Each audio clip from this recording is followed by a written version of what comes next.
Good evening, everybody. This is the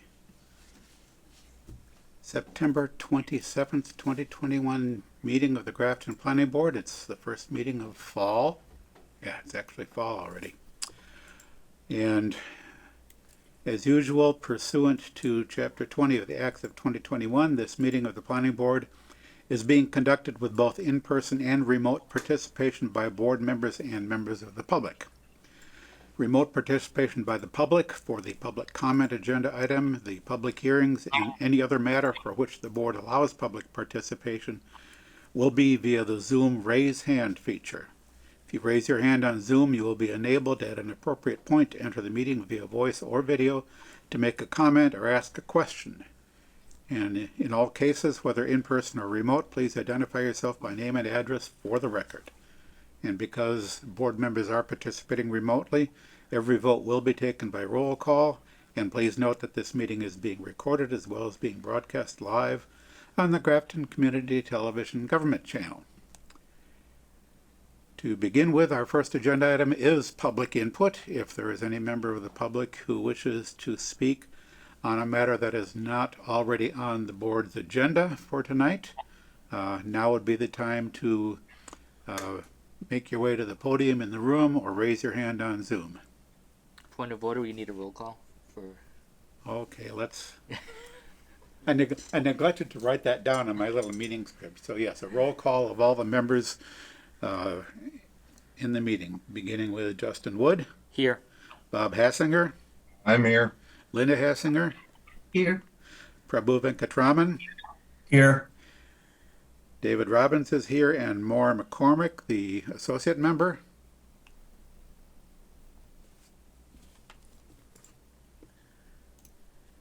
She needs to unmute if she's going to respond. I see her on Zoom. Yeah, but Maura, she's mute. okay. If Maura can hear us, please let us know that you're here.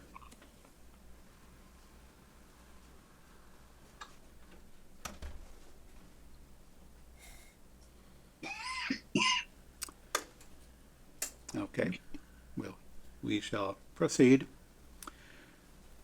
There being no public input at present, we'll move to our first action item, our first and only action item on the agenda. And that would be a follow-up from the previous meeting, a recommendation on the town's right of first refusal to purchase Chapter 61A land at 116 Upton Street. So as I recall, we were left at the previous meeting, we left off the previous discussion with a question about the purchase price and what the town's options were, given that the purchase price included some buildings as well as the agricultural land. And I believe Chris got us an answer from town council basically stating that this is a take it or leave it offer. Right, a take it or leave it option for $500,000 to purchase the entire parcel. So with that said, I'll open it back up to the board for discussion and comments, or anything you wanted to chip in on that, Chris? Yeah, I can just expand on that a little bit. So, part of the question was it a duly noticed application under 61A, as it did include a number of structures. So we did review that with town council, and even including the structures, it is duly noticed, and that is the offer that's being negotiated currently. In terms of the board was looking at potentially acquiring a portion of the site, and there's no kind of vehicle for that type of negotiation in terms of the 61A process. It's simply exercising the right on the offer as it's presented, or not exercising the right. Whether or not there's options in the future through other negotiation methods, there may be, but not under the 61A process. So. Yep, and just for clarity, this is this board's recommendation to the select board. The select board is the board that's going to make the actual decision. Other boards and other organizations have weighed in with a recommendation. This is strictly from the point of view of the planning board as to what this board would choose to recommend. Did anyone, including the land trust, show any interest? Certainly the land trust. I can't hear you. If Ken, if you could come up to the podium and, Ken Holberger is here with a point of view from the land trust. That's correct. So my name is Ken Holberger, 47 Old Upton Road, and I'm speaking here just to relay the position of the land trust. Rob Aberg sent you guys a letter. Did you guys have a chance to look at it? I believe that was received today. Right, I saw it. I saw it today, and he pointed out that the property has strong conservation values on the western half of it, and not so much on the eastern half of it. And he pointed out, I think, five reasons why it had conservation value. And the land trust recalls back in 2000 and 2002 that the town purchased the what's called the Hennessy 1 property on Adams Road and the Weber property on East Street and Institute Road. And in those cases, the town went forward with the plan to subdivide a couple of house lots along the roads that had lesser conservation value, and then sold those for houses, for homes on. And in both cases, the town made more than its money back. They were both profitable, even considering all costs, all transaction costs, including borrowing and real estate fees and all that. The town made money on both those deals and successfully acquired very large tracts of conservation property. And so, recalling that, the land trust suggests that that plan be replicated for this property. It's ideal because it has half of it with strong conservation value, half of it has a single-family home on it, which is reputed to be in good condition, and also additional sort of abandoned farmland that could readily be made into house lots. So the recalling those two successes in 2000 and 2002, the land trust recommends that be done again. And so it would be a net zero cost to the town, perhaps even, well, certainly break even. That's the expectation. Does the land trust have any interest in taking it and doing that? The land trust does not. The land trust does own a piece of property nearby, actually just a couple hundred feet away. And in between the two parcels is a third parcel, which the land trust would have interest in the future.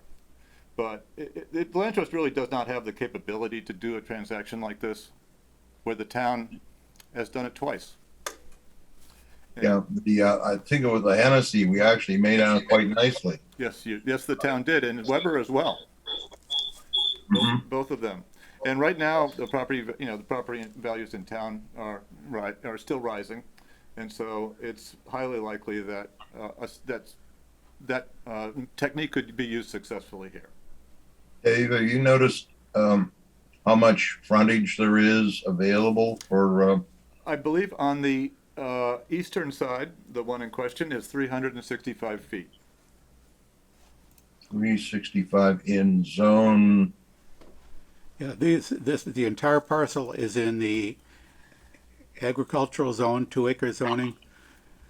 The two frontages, the western is, I think, 538. The eastern is roughly 360, which is on my notes, which is about the same as what you said, Ken. Yeah, well, I just.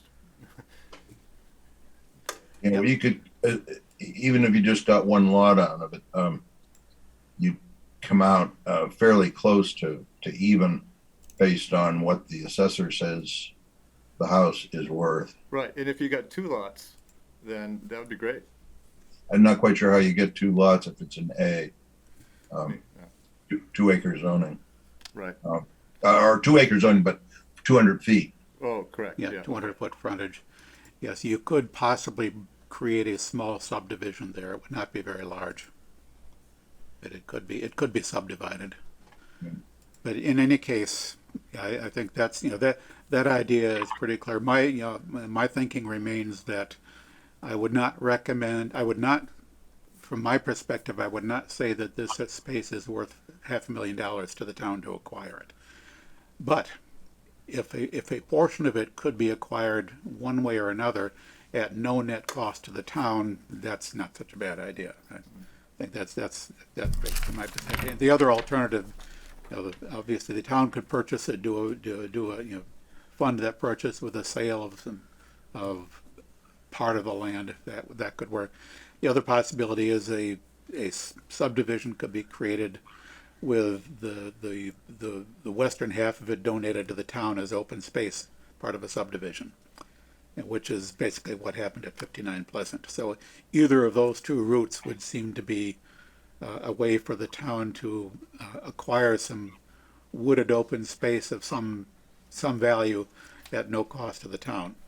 The advantage of the active role with the town, taking the whole thing and selling a lot or two, is that it would be a definitive plan, and where if we try for the Pleasant Street outcome, that would be a risk because we don't know what the developer would actually do. Yes, as I recall, what ended up on Pleasant Street was something like a memorandum of understanding with the purchaser that gave some assurance to the town. But yes, I think if the board would care to make a recommendation that the town consider a no net cost option, and that could be this board's recommendation to the select board. Thank you.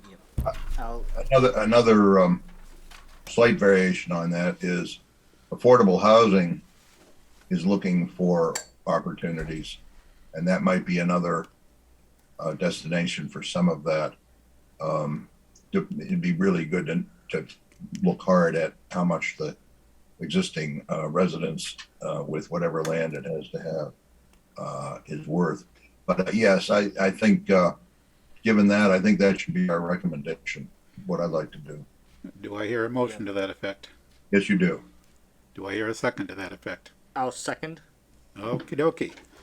We have a motion and a second to make a recommendation to the select board that the town consider a no net cost option for acquiring this land. With someone knowing how to explain to the selectmen what that means. Yes, that can Chris be, is in charge. Yeah. the board's recommendation memo can spell that out in Yes, in that's my detail, point. reflecting what we've just discussed. Yeah. Any further discussion on the motion? Hearing none, we'll call for a vote by roll call. Justin? Aye. Bob? Aye. Linda? Aye. Prabu? Aye. And Dave votes aye. Motion carried unanimously. And that takes care of our action items. Under discussion items, we have the local rapid recovery plan, for which the consultants have a presentation. They will not be able to be here until So actually, 7:30. the consultant did sign on, so we are able to. Okay, so we can go ahead with that Yep. now? Yep. All right, so let's proceed. The consultants will give us a presentation of what they've come up with for a local rapid recovery plan. We'll have some discussion on that and then move on from there. Dave, before we start, remind us, or maybe Chris, remind us why we're doing this plan and what comes of it, one way or the other. Yeah, so the local rapid recovery plan, thank you. What that is it's a new program from the state, kind of largely driven from looking at opportunities to recover or help businesses achieve, low-hanging fruit projects, with town support, specifically related to COVID-19 impacts, and helping areas specifically to enhance what they're already doing, and better improve the area. So we're looking at kind of short-term, high-impact, low-cost projects, specifically looking at public-private partnerships that can be achieved in short. So in that program, we were partnered with CARP Strategies. Gopinath Malathi is on the call with us and will be giving the presentation, and we'll dive into much more detail, obviously, than I am. But as part of this project, we looked at kind of the location. We were narrowed down to the North Grafton, Washington Mills area, also known as New England Village, and so that's from High Street down to Bridge Street, approximately, including those businesses, stretching out to the Perry Hill Park area, Washington Park area, and surrounding neighborhoods. So this project now coming to finalization on October 8th. We'll be submitting the finalized plan after we receive comments back to the state. There's some limited amount of time after that for small adjustments that they announced, but we would like to have a finalized plan for October 8th to submit. That plan will obviously have an implementation plan, and we've worked at creating a number of potential projects that we'll be implementing, as well as funding sources along with that, to make the project somewhat self-sustaining. So with that, I'll turn it over to Gopinath to present the project. Chris, thank you so much. Thanks everybody for your time to listen in to our presentation about the projects that we worked on and the outcomes of this project. But before I jump on in, Chris, can I ask you or anybody from your team to bring Ali Sutherland Brown, who is currently an attendee, also as panelist to this presentation. That way she can also jump in through the presentation and for Q&A if needed.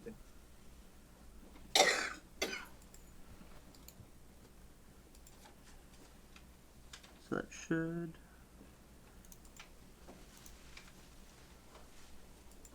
There we go.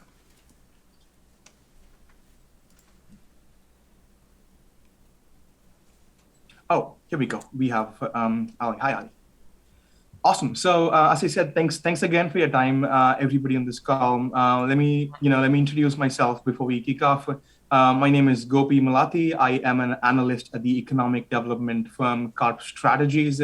We've been working with Grafton as the plan facilitators for this project from February of this year, where we've helped and supported Grafton to look into the baseline conditions post-pandemic on multiple fronts like public environment, private realm, business conditions, tenant mix, business mix, etc., and understand what the impacts of the pandemic were on Grafton. And that was specifically on the North Grafton area. I will get more into all of this later.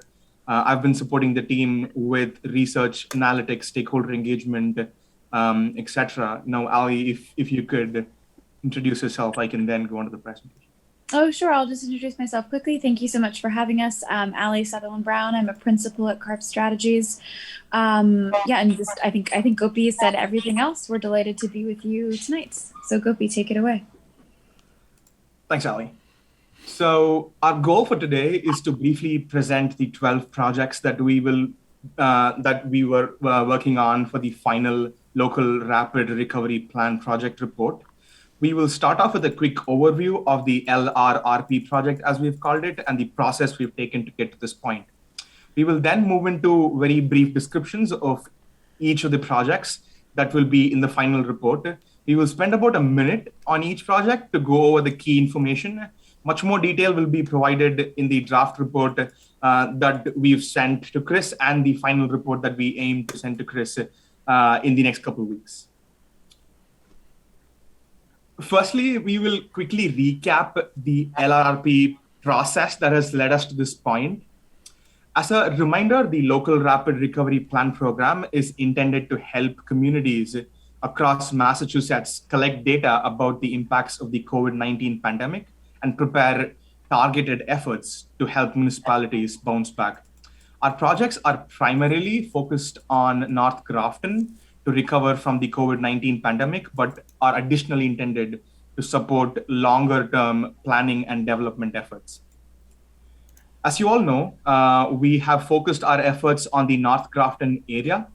The study area runs along North Main Street from the Truth Organic Spa down to Bridge Street. We are also looking at parts of, as Chris mentioned before, parts of Perry Hill neighborhood and several business areas along Perry, Ray, and Bridge Streets. Our work has been divided into 3 phases over the past 6 months or so. We began with a diagnostic phase in which we created a comprehensive list of project ideas through a site visit, collaboration with the town leadership, and stakeholder engagement. In this phase, we also collected a wide... Sorry, I'm just sharing the presentation. Oh, thanks, Chris. So as I said, we began with a diagnostic phase in which we created a comprehensive list of project ideas through a site visit, collaboration with the town leadership, and stakeholder engagement. We also collected a wide range of data to understand baseline conditions in this North Grafton area. In May, we moved into the project recommendations phase, in which we worked with experts and town leadership to par our project list down from about 15 potential ideas. We conducted further outreach with stakeholders such as businesses, committee and board members from Grafton to identify the greatest areas of need and highlighted projects that would be most useful to this area. By mid-June, we identified the 12 projects with the greatest potential impacts in this area. At that point, we worked with the town leadership, as I said, to bring it down to 12 projects list. Since then, we've been working with subject matter experts on different areas of projects and members of the community to flesh out these project sheets to make them as comprehensive as possible. For each project, we will be submitting a project sheet in the Commonwealth's desired format, which includes basic information about the project, such as more information on potential partners, resources, and implementation steps that would be useful after this report is submitted. Chris, if you could, yes. So these are the 12 final projects that we have been developing. This, as I said, includes a variety of project areas like improving business attraction, business technical assistance, improvements to the public realm, improvements to the private realm, and other programmatic components and capital improvement projects. If you could scroll down further.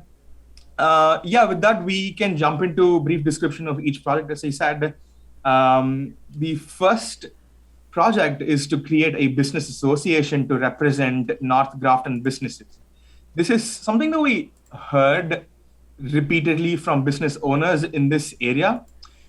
Getting this association off the ground is a short-term, low-budget project, although there might be some longer-term operational costs associated with it.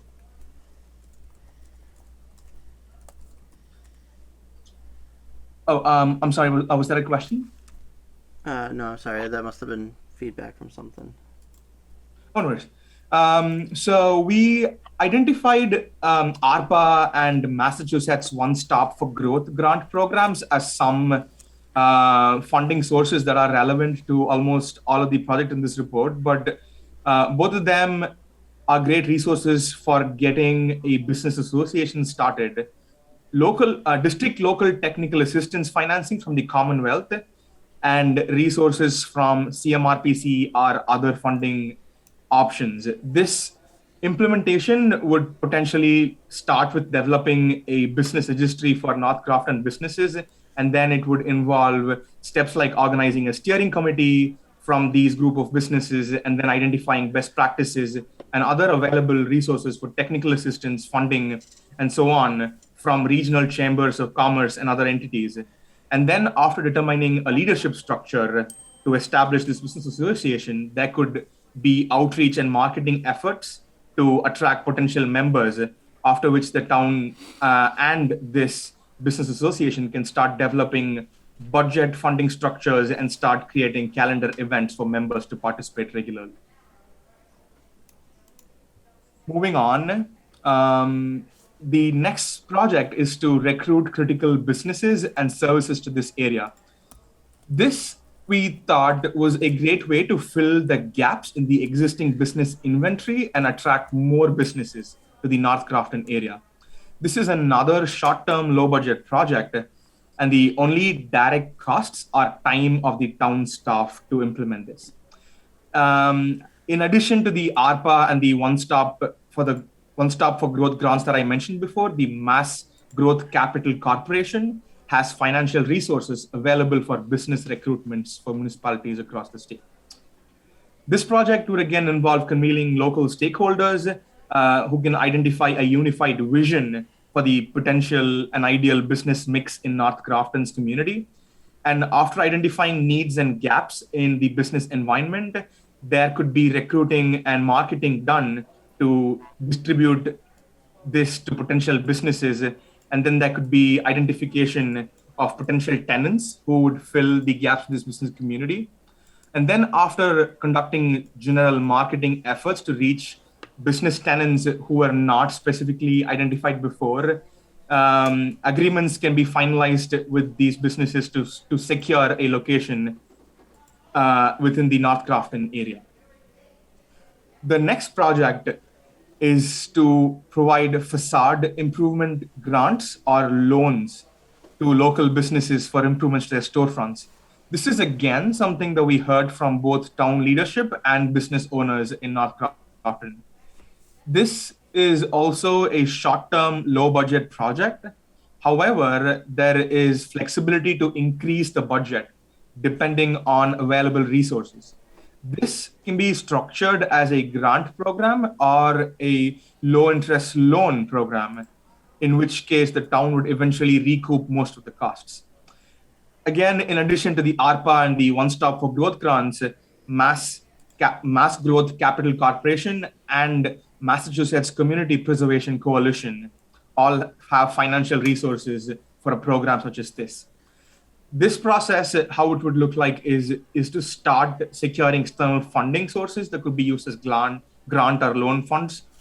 And then based on award structures and some kind of rubric and a scoring system for evaluating applications that businesses would put up, there could be an application process that's created which property and business owners can use to apply for the grant. After marketing efforts that the town can do to reach this program to the community, applications can be reviewed and grants can be delegated, after which the town could help with monitoring construction processes and troubleshoot issues whenever they come up. The next project is to support local restaurants in adding and also expanding outdoor dining in North Grafton. Businesses like the Grafton Grill and the Post Office Pub thrived during the pandemic largely because of outdoor dining. So this is a great opportunity for supporting small businesses in the area moving forward. Again, this is a short-term, low-budget project, and the town's role is more or less focused on improving administrative processes and connecting businesses with resources that they can use for expanding and creating outdoor dining. Again, the Mass Growth Capital Corporation and Shared Streets and Spaces program have resources for a project of this nature. For this project, implementation would start with developing a vision for outdoor dining in Grafton. There could be targeted outreach with restaurants in North Grafton to understand their needs and desires for a program like this. After identifying best practices from other municipalities, towns, and cities, the town can review permitting processes and their requirements for outdoor dining for restaurants in Grafton.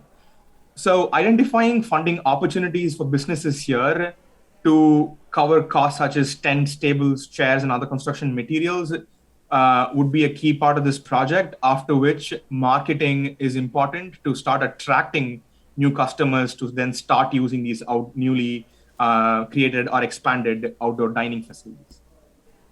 The next project is to improve the open space at 5 Mill Street. At the moment, this is an empty grass field next to some unstructured concrete space that is currently used for parking. The budget on this project depends on the type and scale of the improvement decided by the town. There are some low-cost placemaking options that can activate this space, or the town can opt for larger capital projects such as parking infrastructure or a park that have a higher price tag. For this, again, in addition to the ARPA funding, the Executive Office for Environmental Affairs with Mass Development and the Parkland Acquisitions and Renovations for Communities program are all potential resources in terms of funding and technical assistance. This project would include aspects like conducting a baseline conditions assessment, holding internal town meetings, conducting stakeholder engagements with business owners, property owners, renters, etc., and then facilitating a design phase to brainstorm potential applications of the final use of the space. This potentially could also include a selection or an identification of steward groups that could manage and maintain this space if needed. After that, the town would have to oversee the construction period and conduct periodic site visits after the contractor has been identified, the design's been confirmed, to make sure the construction's happening as per plan. The next project is to coordinate a parking study to identify barriers and opportunities for improvement in North Grafton's parking situation. We have heard consistently, actually, that parking has been a major barrier to business growth and economic development in this area. So this was a way to find efficiencies and improvements in this region, right? The budget on this project, again, like the previous one, varies a lot based on the scale and needs of changes that are needed to be made. The lower budget approach is to look at changes to the parking requirements in the zoning code, but there may also be higher cost options to start developing new parking spaces if needed. The shared streets and spaces and complete streets program are great resources for funding, apart from the other ones that we already discussed about. For this project, identifying the elements of a parking requirement study and hiring a consultant to implement the actual study might be the first steps. And after identifying the sites and potential opportunities for not just the present, but also the future of parking expansions in the town, implementations can be made based on the consultant's recommendation regarding parking and relevant zoning code. The next project is to implement placemaking efforts to improve public spaces and public activities in the study area. This is another area of improvement that we heard about throughout our stakeholder engagement with the town and its businesses. This project can be implemented at a low cost, although the town has the option to pursue higher value capital upgrades that will cost more. Again, for this, funding sources like the shared streets and spaces, complete streets, Commonwealth places, and BizEmpower crowdfunding programs might be relevant. With this, I think it is key to start identifying locations for placemaking improvements and then move on to understanding project inspirations and researching best practices that have worked in other jurisdictions. And then it would involve stakeholder engagement with the community to create a desired vision for the placemaking ideas within the town. After a project plan is established, the town can conduct procurement and contracting for the installation of these placemaking interventions. After coordinating and executing installations, which include site inspections, permitting processes, etc., there needs to be a maintenance and upkeep plan for all these new elements. The next project is kind of tied to this one, and this involves developing programmatic attractions to draw visitors to existing and newly created public spaces in North Grafton. This project is sort of intended to help the town pilot various events and then pass the stewardship off to community groups who can then facilitate them in the future. This project, because of its programmatic nature, can be implemented at a low cost, and most program ideas can be planned in a relatively short period of time. Funding sources again are this is a great way to use the ARPA funding and the One Stop for Growth grants. Apart from that, funding from mass development and CDBG grants might be useful for a project of this nature. And this would involve kind of tying in from the placemaking vision for this region and then establishing a programmatic project plan that can include aspects like scheduling, budgets, project point people, procurement, internal capacity, and other project-specific needs. And then after identifying venues for respective events, marketing can be conducted to marketing can be conducted to identify event sponsors and participants, and then materials including signage and wayfinding that can promote the event and bring in visitors can happen. And then the town can help with creating day of logistics like volunteer management, crowd management, parking, and wayfinding, and sort of setting up a operating protocol for this before passing this responsibility onto steward groups that might be interested to run a project like this. The next project is to add sidewalks through the Perry Hill neighborhood.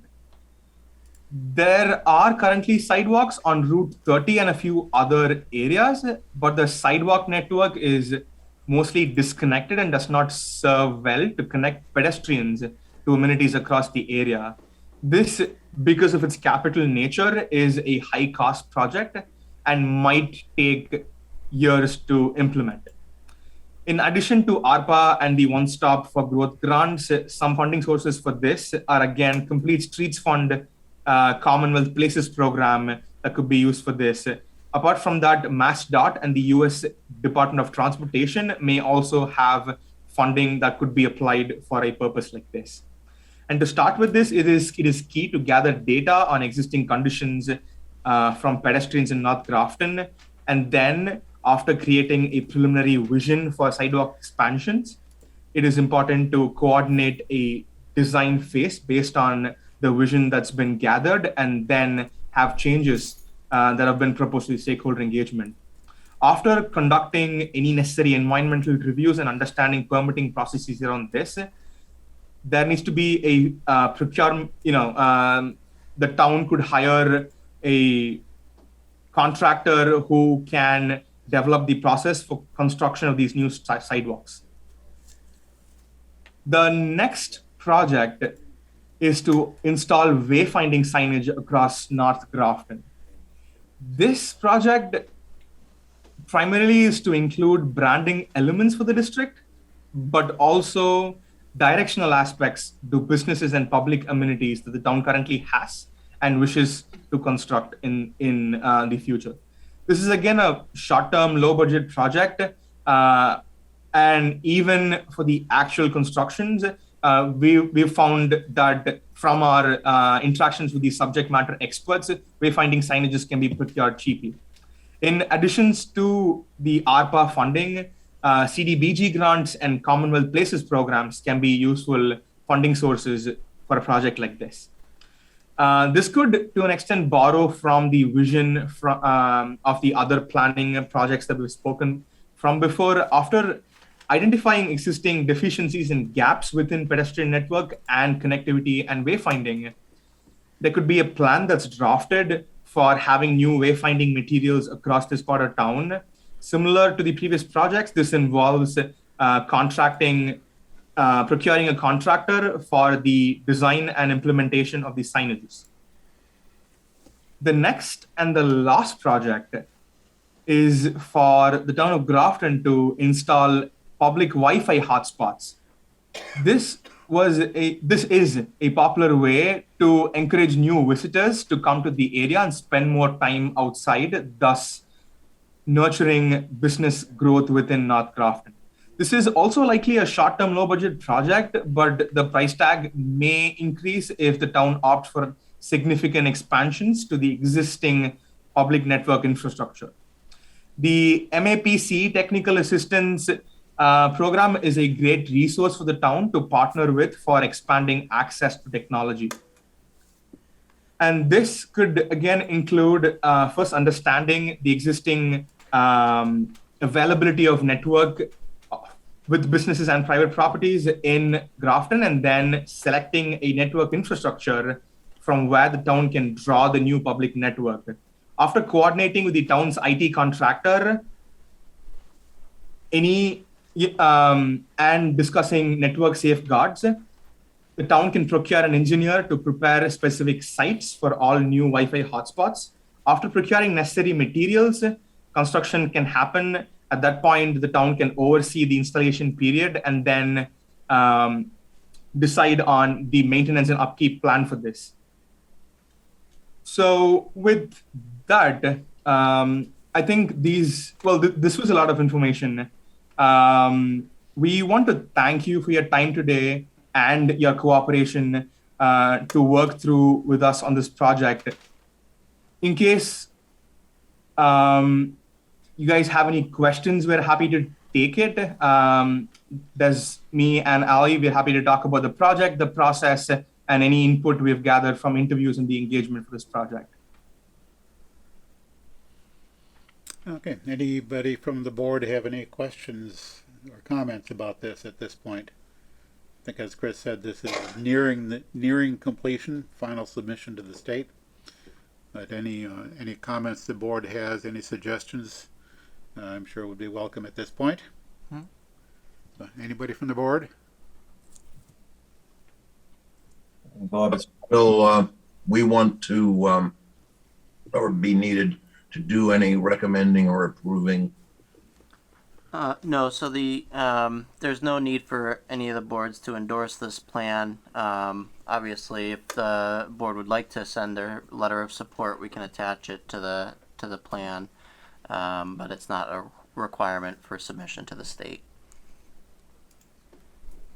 If we were to do a letter of support, when would you need that by this meeting, or would next week's meeting be more appropriate as far as timing goes? The submittal to the state is due by, I believe it's noon on October 8th. So I believe we would have to do it at this meeting. Yeah, our next meeting is October 4th. We do That's have right, a the holiday. meeting. Yes. So yeah, we could do it on October 4th if the board would like me to draft one. If the board would like to take the time to review this and think about it and think about any suggestions, we have, since we do have a meeting next week, which is prior to the submission deadline, we're likely to have a little bit more time on our agenda next week. Thing is, if no one has any concerns, I'd be happy for us to get it done. Yeah, I mean, if at this point the board would like to basically write a letter of endorsement for this plan based on what we know now, with no further thinking or discussion, a motion to do that would be in order. So moved. Second. All right, moved and seconded. Any discussion on the motion? Hearing none, we'll put it to a vote. Roll call vote. Justin? Aye. Bob? Aye. Linda? Aye. Prabhu? Aye. And Dave votes aye. Motion carried unanimously. Looking forward to see some results coming out of this, whenever that can be made to happen. But I like it. I like what I've read and heard here. And thank you for the presentation, folks from CARP Strategies, and we'll look forward to seeing this carried forward from here. Thank you so much for having us talk about the project that we've worked with. Thank you.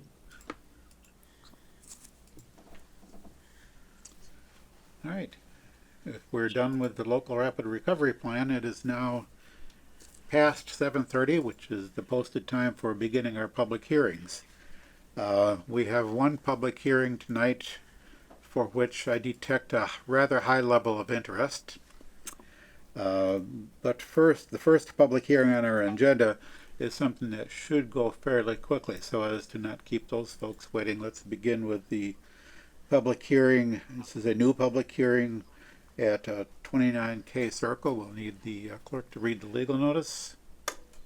Pursuant to sections 1.5.7 and 1.3.3 of the Town of Grafton zoning bylaws, the planning board will hold a public hearing on Monday, September 27th, 2021, commencing at 7:30 p.m. in Conference Room A of the Grafton Memorial Municipal Center, 30 Providence Road, to consider an application for a special permit and site plan approval request for an accessory apartment located at 29K Circle, shown on Grafton Assessor's Map 28, Lot 44. Said property is located in a medium-density residential R20 zoning district. The applicants and the owners are Carl and Aaron Lundell. Copies of the application and plan are available for public inspection on the Town of Grafton website at www.graftonmass.gov, on the Planning Department Development Projects webpage. This will be a hybrid meeting conducted in person and by remote participation. Please see graftonmass.gov Planning Board for more information. Okay, Chris, is there anything that you want to say to begin this? Otherwise, we'll have the applicant, who I presume is the gentleman sitting at the table here, Yes. give us a brief explanation of what the project is. All set? Yep, absolutely. Good evening. My name is Stephen Balsvich here on behalf of Land Planning Incorporated, located in Grafton, Mass. Here on behalf of Carl and Erin Lundell. The proposed project is to construct a in-law apartment, in addition, off of the existing structure. The Lundells currently reside at this and would like to utilize the new addition to house their mother in. Currently, the lot is undersized and does not meet zoning. In addition, it is located within the Water Supply Protection Overlay District. This being the primary reason why we're here. We're seeking a special permit to allow the use in addition to the increase in size. On the plan, we show the existing uses, current uses. They have an existing basement, first floor and second floor. When we calculated the area of those, we were over the 50% threshold for this zone, and therefore had to come to the planning board with this request rather than the zoning board. I would also like to note that the existing house has a set of stairs that are within the setback. So it is also in violation with that regard. With the new construction, those stairs would be removed, and the lot, with respect to its lot lines, will be compliant with zoning setbacks. If there are any questions, I'd like to address them. Sure. My first question, where both sides of this lot is basically sandwiched by K Circle itself, Yes. is the addition going to have a driveway from the opposite end of the property? I'm sorry, I didn't catch that. A driveway or an entrance from the opposite end of the street? So at this point, the driveway on the plan at the north side will currently be and still be in the future the access to the in-law apartment and the primary resident.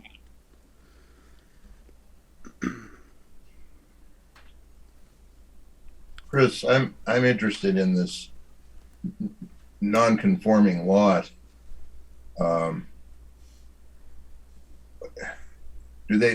Might they need a variance and a permit? So I don't believe a variance is required. There's no new nonconformities being created by the proposed development. The nonconformities that were noted are pre-existing in nature, and so it only requires a special permit. Under this case, the planning board, as noted by the applicant with the 50% increase, it gets sent before the planning board for that special permit. Yeah, I would, this is kind of a process question that we won't be able to answer here tonight, but section 3.4.3.5 of the zoning bylaw appears to say that the zoning board has something to do here, and because in the water supply protection district there has to be information, the applicant needs to provide appropriate safeguards.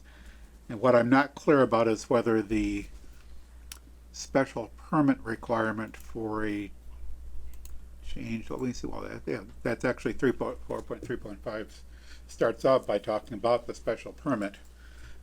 So I'm not entirely clear as to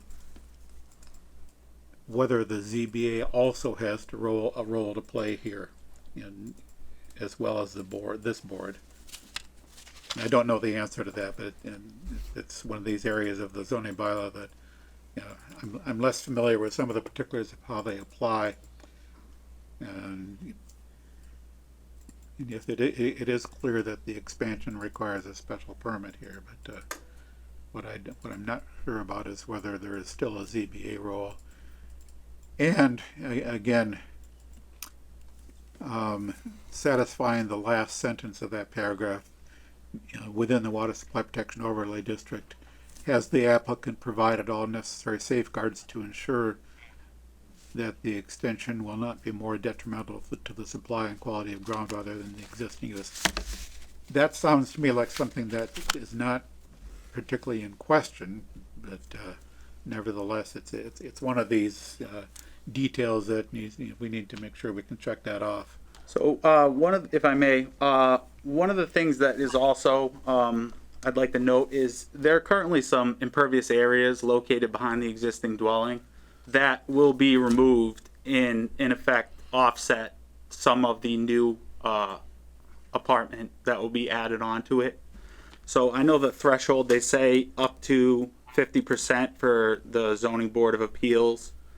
We will be over that by approximately 10%, and therefore we felt that it was solely a decision because we were not altering or extending any nonconformity. It was strictly a use and impervious coverage matter.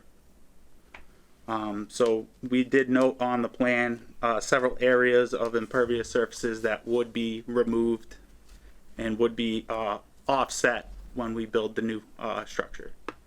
I don't know if that helps or if that helps answer your question, or at least in part, yeah, because sort of the dominant consideration in the water supply protection overlay district tends to be impervious coverage and groundwater recharge. And if the net is that there is little or minimal change to impervious coverage, or no increase or minimal increase, that probably satisfies this condition. yeah, 'cause, we also noted the percentage of existing and proposed, and we are only, with regards to the impervious area, only increasing 6%. So although on the livable space side of things, it's a lot higher percentage wise, that actual impervious of the lot is only increased by 6%. Yeah, and even with the increase, it doesn't approach the the maximum allowed impervious in the district. Yes. Does this have public or private water and septic? I believe it is public. Yes, public. For both? Water and Yes. sewer? Yeah. Yes. And just kind of for the record, as we do with all applicants for the accessory apartment application, the board's policy is to grant the special permit for you with the accessory apartment for use by relatives, which you've stated is the case, and to make sure you're aware that the special permit for the accessory apartment does not carry over to a new owner if and when, the property is eventually sold. So the special permit is good for as long as your clients live there, but not after that. So that's, as I said, that's the board's policy with these accessory apartments. It's normally not a problem, Okay. particularly when your stated use is as an in-law apartment, and Yes. literally to be occupied by relatives. Relative, yeah. So, do we need to follow up at all on that question about whether the ZBA still has a role in this? Well, it is I guess it's an open question if you think it is. My other thought also, though, is that ordinarily we look for an accessory apartment to not be more than the whole structure that's already there. That's a difficulty. Where was it? I just saw, it was either written or it was proposed to have an actual requirement on that, as a possibility. So, with regards to that, when we're adding up the areas, I know in this particular instance, it looks like the proposed addition is double the size of the existing house. However, that's accounted for living space, and where they additionally have a basement partially finished and a partial second story, those areas are also additive when we're comparing them with the proposed addition. So I know it looks like it's getting twice as big, however, it's only one story on that addition, whereas the existing structure is partially three. Just sort of, while the discussion is still open, but I want to throw this out there in terms of a process question. Given the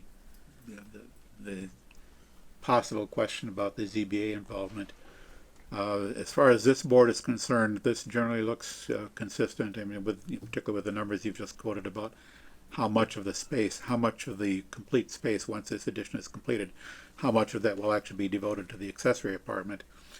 The way we could handle this process-wise is to leave the hearing open, continue it to next week, giving staff a week to try to answer that ZBA question. Yes.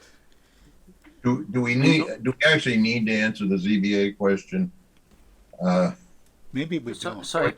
I would think that the building inspector would decide whether he needed something, and while I'm interested in it, I'm not sure that it should change or it would change what we would do. Yeah, 2 points in that. I note that Bill McCusker, the chairman of the ZBA, is actually in attendance and has his hand raised and may have a comment to that.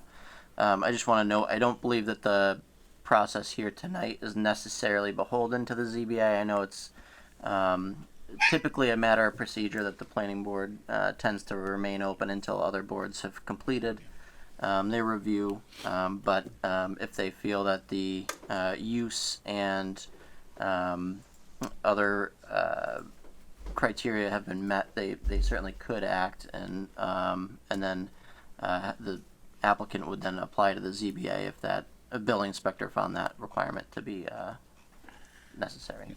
Well, that's probably true, that this board's action is not dependent upon the ZBA's action. In other words, taking the most pessimistic possible course, we could approve this and the ZBA could say, no, you can't do it.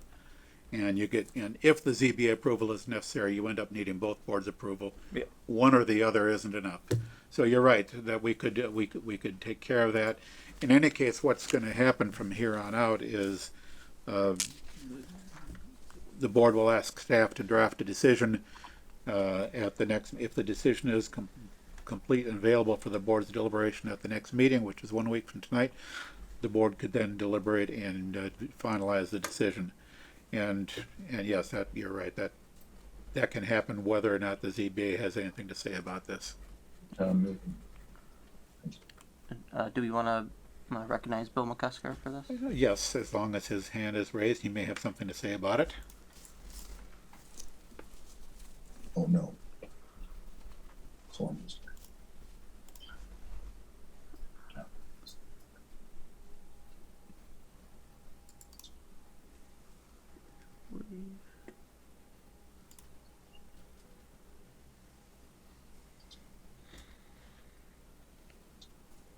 Good evening. Can you hear me okay? We can. Yes, thank you. Okay, so as was noted, my name's Bill McCusker. I live at 40 Blanchard Road. I am the chairman of the ZBA, although I'm speaking this evening as an individual citizen. I'll just share that section that the chairman was referencing, 3.4.3.5. That's that's the the 48 section 6 section that really pertains to the ZBA exclusively. That's our pre-existing non-conforming structures and uses changes that we issue our special permits under. I have always interpreted that water supply protection overlay district sentence to apply only when issuing special permits by the ZBA. I've never interpreted that to be part of something that would be done by the planning board or even by the ZBA if we're just issuing a straight variance. The only time we've ever looked at that is in the cases where we're doing a special permit for a pre-existing non-conforming structure or use. And that, even though this is a pre-existing non-conforming structure, that's really not what you're doing this evening, right? You're doing a special permit for the accessory use. So it's not a 3.4.3.5. So in my opinion, I don't think it applies. But I also agree, I think Mr. Hassinger pointed out that, I think you all can proceed with your decision. And if the zoning enforcement officer determines that the ZBA needs to get involved, and we'll have to do that after the fact. So I think that's all I got. Thank you, Bill. Bill, you don't consider this an expansion in the non-conforming use. I guess that's. Yeah, Bob. So when I first heard this, I was like, whoa, wait a minute. That should be, a special permit from the ZBA. But then I realized that the non-conformity is the size of the lot, and that's not changing. So there's no real increase in the non-conformity, right? The size of the lot is staying the same as what it is. It's not coverage, right? The non-conformity is not coverage of the lot. It's the size of the lot, and that's not changing. So there's really no increase or change to the non-conformity. When there's an increase or change to the non-conformity, that's when the ZBA would get involved. And I don't see that there's any increase. As a matter of fact, there's a decrease, right? Because they have something in the setback that they're actually taking away. Yes, correct. So I don't see any need. I don't see the need for a variance.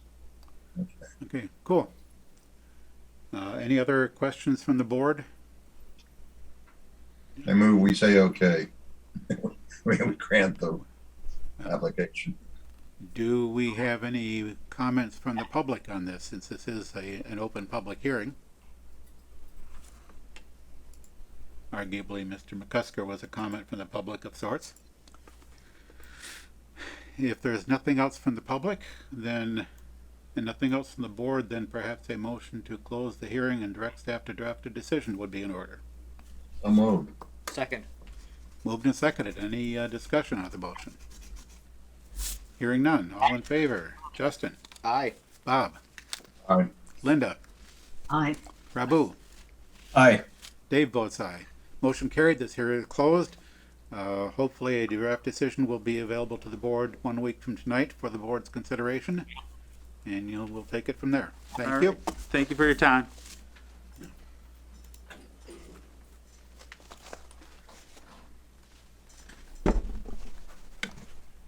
And now I think we're ready for the main event. Thank you all for being patient through the other business of the board, and we will begin this. This is a new public hearing for a special permit site plan approval at 244 Worcester Street.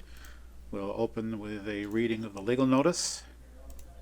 Pursuant to sections 1.5.7, 1.3.3, and 11 of the Town of Grafton zoning bylaws, the planning board will hold a public hearing on Monday, September 27, 2021, commencing at 7:30 p.m. in Conference Room A of the Grafton Memorial Municipal Center, 30 Providence Road, to consider an application for a special permit and site plan approval request for the construction of a warehouse facility located at 244 Worcester Street, shown on as Grafton Assessor's Map 35, Lot 1. The said property is located in a Office Light Industrial, OLI, zoning district. The applicant is Churchill and Banks Company, LLC, and the owner is Wyman Gordon Company. Copies of the application and plan are available for public inspection on the Town of Grafton website at www.grafton/gov, on the Planning Board Department Development Projects webpage.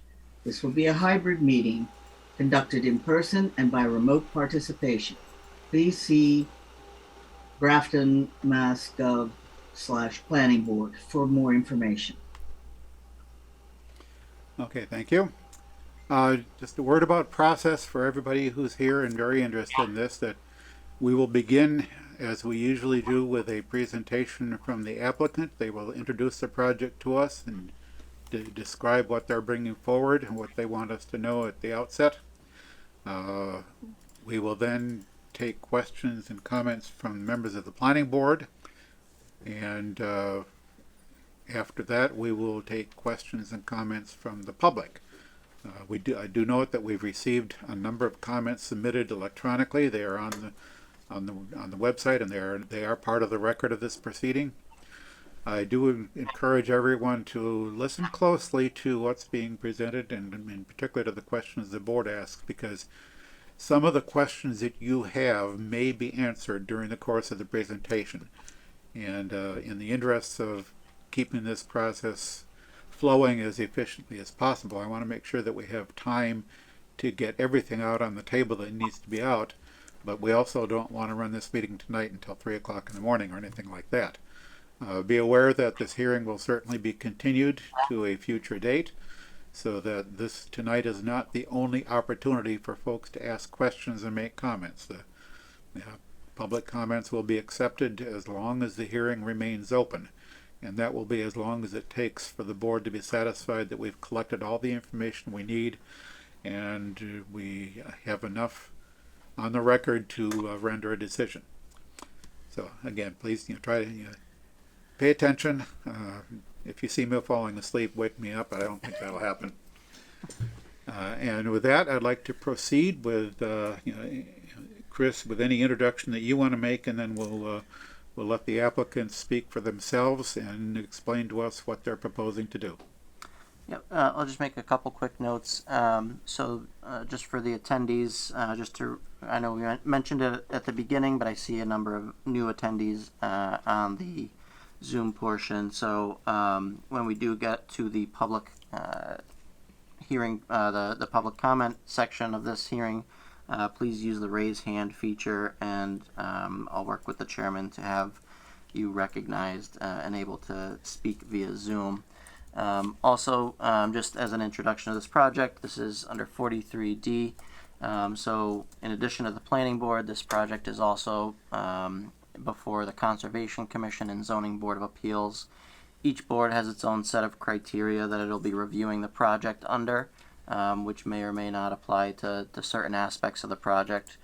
We do have a technical review committee that meets regularly to keep all of those materials together, and helps with the cohesion of each of those boards and project developments as they go. I'll also I hope to develop a kind of brief with the criteria that each of the boards will be reviewing to help facilitate public comment and public review of the project in relation to what boards typically look for. But with that, I do see Mark Donahue, the representative for the project, is on, and you should have permission to share your screen if you'd like to run the presentation from your machine. I'll at least kick it off. At some point, we'll ask that the site plan either be pulled up, either the engineer can do it, or you can pull it up, Chris. Thank you, Mr. Chairman, members of the board. Mark Donahue from the law firm of Fletcher Tilton on behalf of Churchill and Banks. With me this evening to present the program for the proposed development is Sam Hemingway of Garofalo and Associates. They are the design civil engineers, and we'll walk you through physically what is proposed on the site.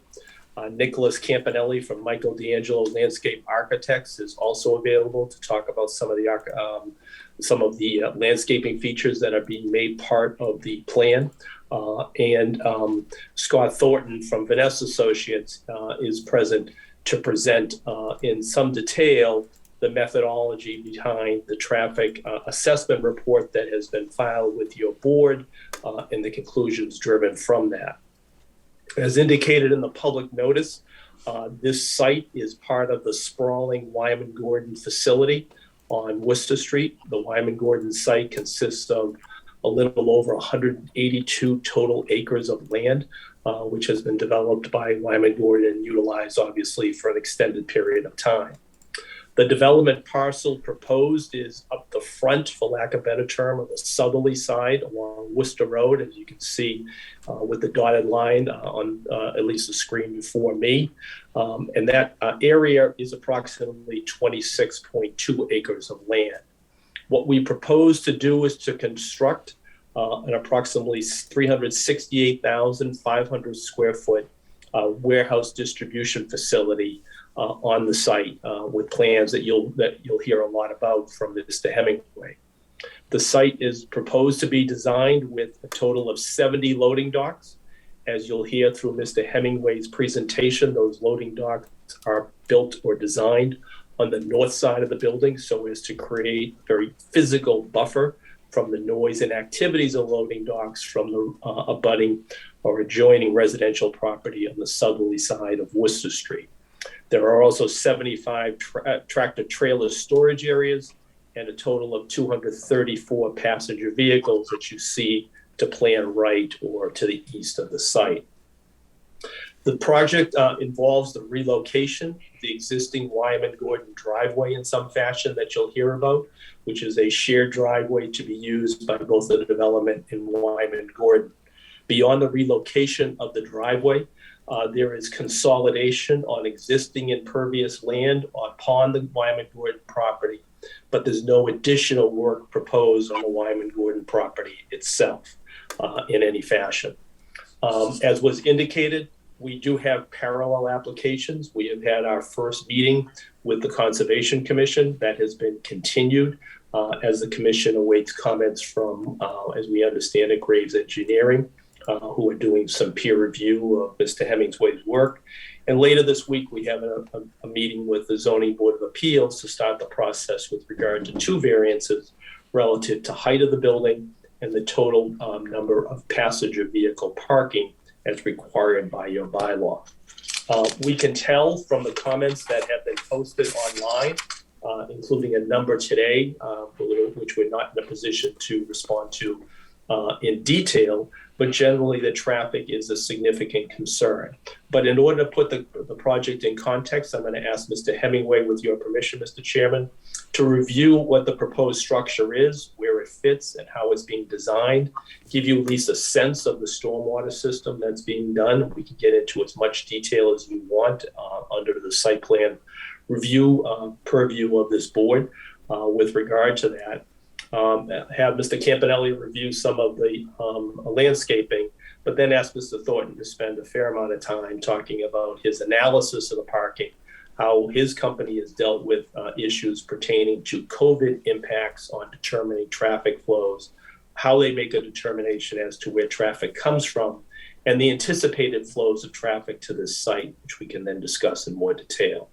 So with your permission, Mr. Chairman, I'll turn it over to Mr. Hemingway to walk you through the plan. Thank you very much. I certainly appreciate it. That was a very thorough introduction. I think I'm probably going to try and keep it relatively brief and not dig too deep, as said, until we understand some of the issues and some of the important elements that you'd like for us to talk a little bit more on. So this plan is actually very helpful in terms of describing the changes that have occurred. So the project will be sequenced generally, such that the existing facilities, parking facilities on the site will be relocated out of the development zone, that front 26 acre parcel. So currently, as it was alluded to, there are over 1,000 parking spaces on the existing Wyman Gordon property. That's a kind of a layover from the days past, some of the operations that occurred on that property. So the front parking field will effectively be shifted back in towards the site into the areas that northern parking field. It's indicated as consolidated employee parking on the screen there. That's actually an existing parking field, or a portion of the existing parking field, that is much more closely represents the actual parking demand that is being experienced with the current operations at Wyman Gordon. So to facilitate the parking in the back, the entrances on either side of the property will similarly be constructed. So right now there's an existing secure entrance into the, basically directly into the center of the proposed building as shown on the screen. That's going to be split up so that the parking will enter the Wyman Gordon site and this property on both the east and west of the existing building. So the construction that gets the new entrance activities and the Wyman Gordon operations consolidated towards the existing industrial building in the back and the office building that has historically housed the Wyman Gordon office operations. Those will all be basically very minor reconfigurations to get their facilities to be operating in a more consistent manner with their current operations at the property. That free ups the front roughly 26 acres.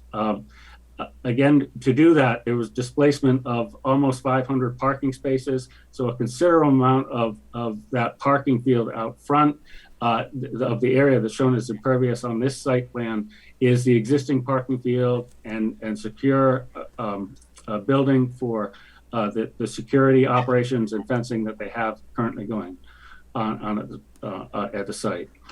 Obviously, there is a considerable a portion of the property that is also currently pervious material, or it's basically the soccer fields for those of you that are familiar with the property. So of the improvements that are indicated on this site, roughly 50% of them are currently impervious, and roughly 50% is the pervious ball fields that will be displaced.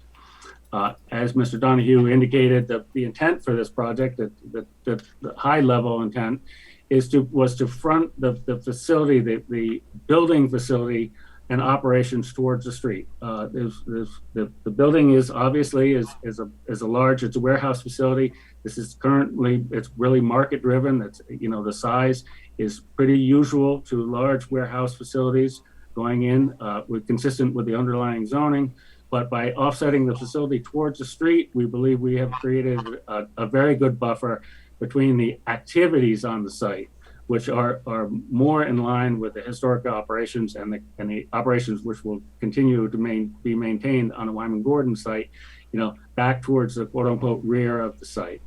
So the front setback on the property is 40 feet as required by bylaw. We have increased that by an additional 10 feet, pushing the building farther back from the property to get additional landscaping.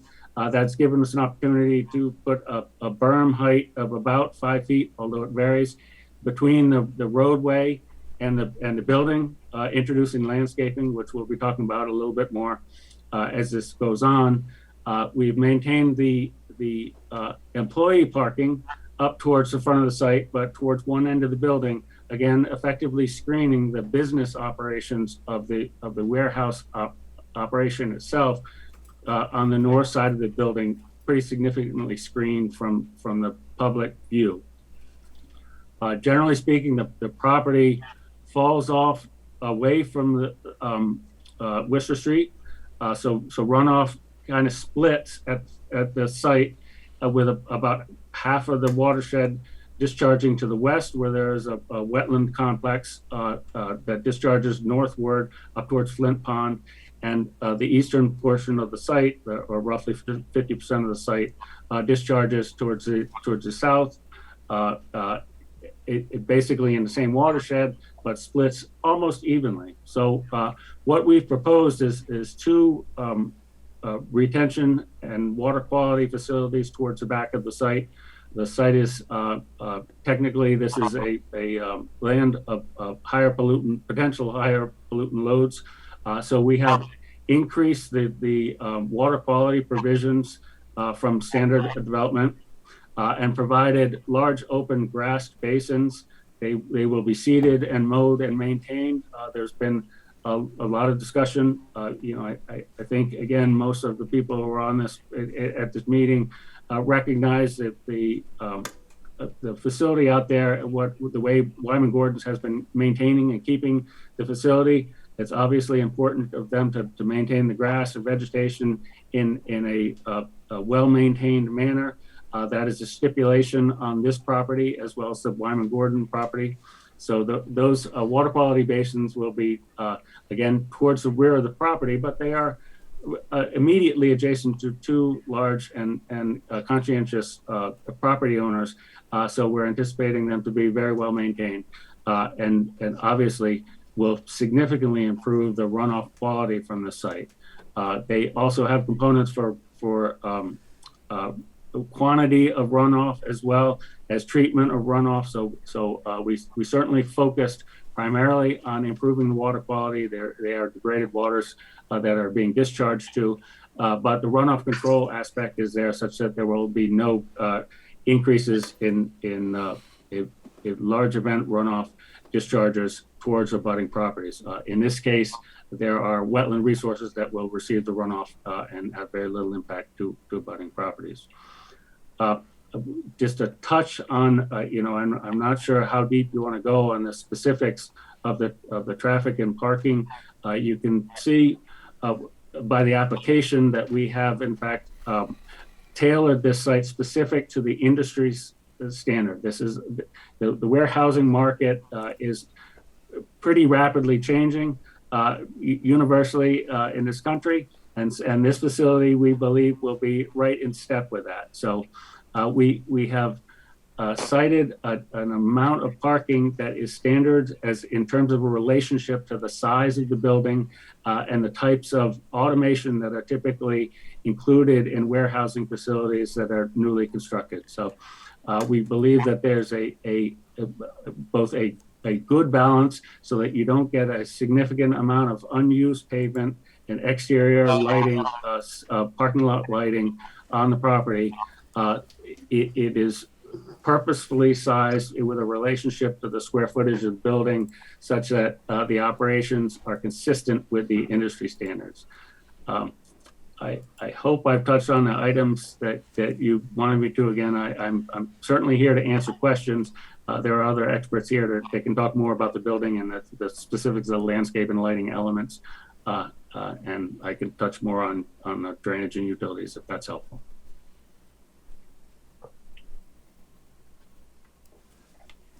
Mark, I believe you're muted. My apologies. What's your pleasure, Mr. Chairman? Do you want to break this into segments, or should we just continue our presentation? I'd say let's go through everything that you have to present to us, and then I think we'll circle back with questions. But Thank you. Then why don't I introduce Nicholas Campanelli, who can discuss some of the proposed landscaping in and around the site. Sure. Thank you, Mark. Once again, my name is Nick Campanelli. I'm a landscape architect with Michael D'Angelo Landscape Architecture. And I'll touch kind of at a 10,000 foot view on the landscaping. If you could keep going.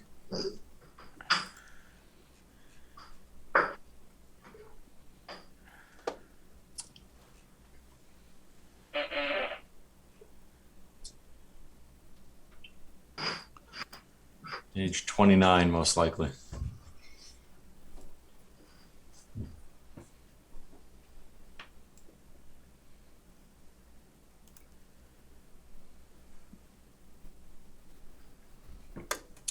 There we go. Cool.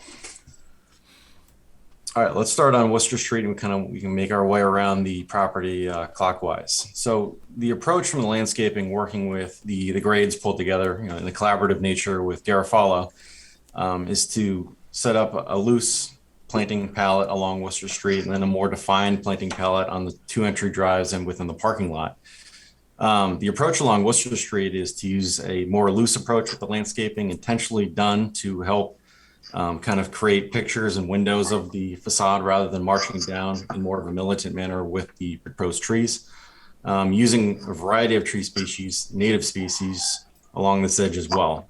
So we've got October Glory red maples and scarlet oaks as the primary canopy species, with a couple of smaller Amelanchier canadensis red buds for smaller ornamental trees to kind of break and play with the scale along that street to help kind of break down the scale of the linear nature of that facade. On the left side of the plan, the employee entry, using the same approach with linear tree palette to bring you back towards the rear loading dock portion. On the ground plane, primarily lawn. Again, it's kind of, as Sam hinted before, the existing site is primarily soccer fields and parking lots. We're looking to reduce where possible the amount of lawn. So to try to offset some of that high maintenance ground plane, using meadow mix where possible. And you can see the first glimpse of that on the left side of this plan, where we have a lawn strip on the property line portion on the left side of the driveway. There's about a 8 to 10 foot lawn strip, but then it turns into a native meadow.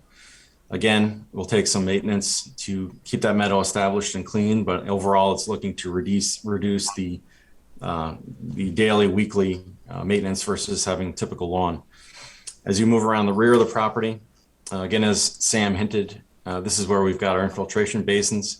We've got 2 types of meadow mix that we're using at these back basins. We've got slope stabilization mix, both native, and then rain garden mixes within the actual basins themselves, which can tolerate and actually prefer to be inundated with water.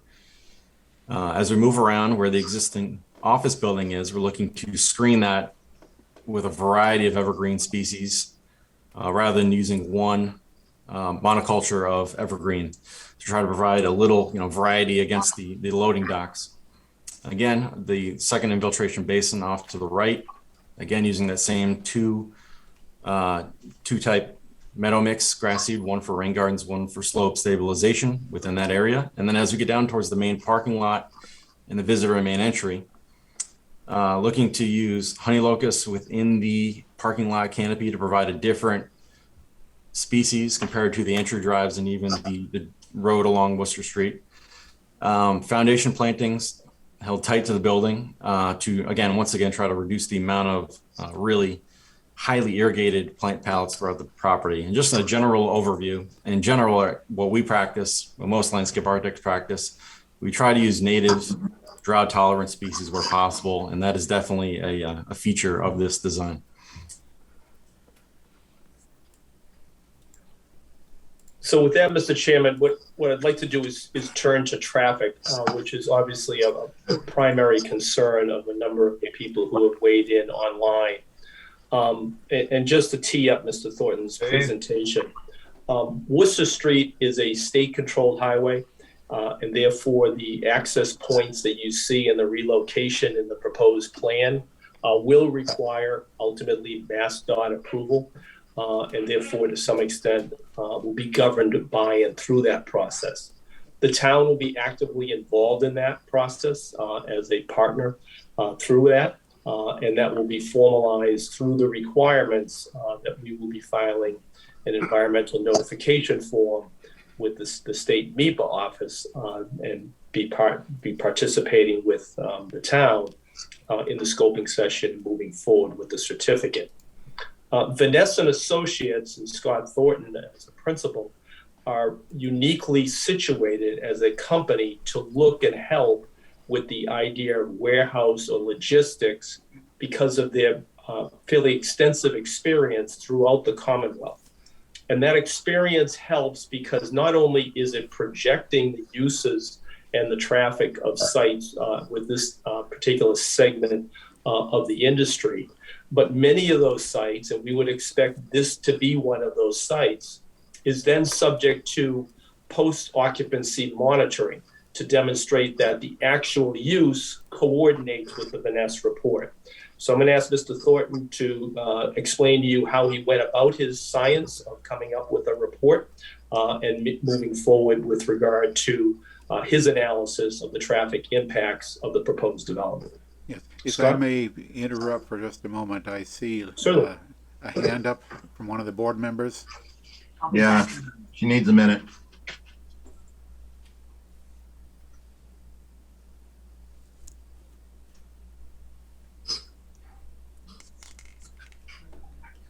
So is Linda going to be just briefly gone? Just a minute or two, just a couple minutes. All right. Would she like us to kind of pause until she gets back? I think we have to. It's a public hearing. Okay. So we'll take a brief pause while one of our board members is temporarily absent.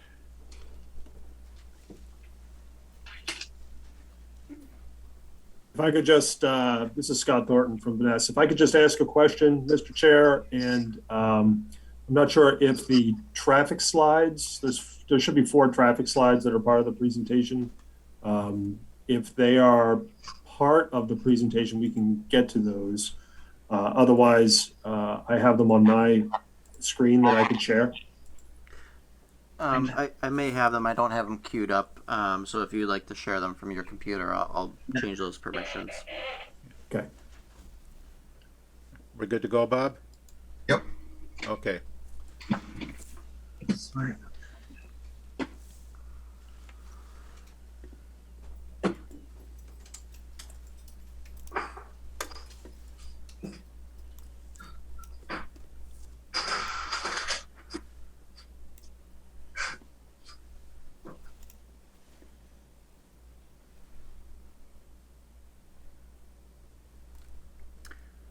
Yeah, so you should be able to share now.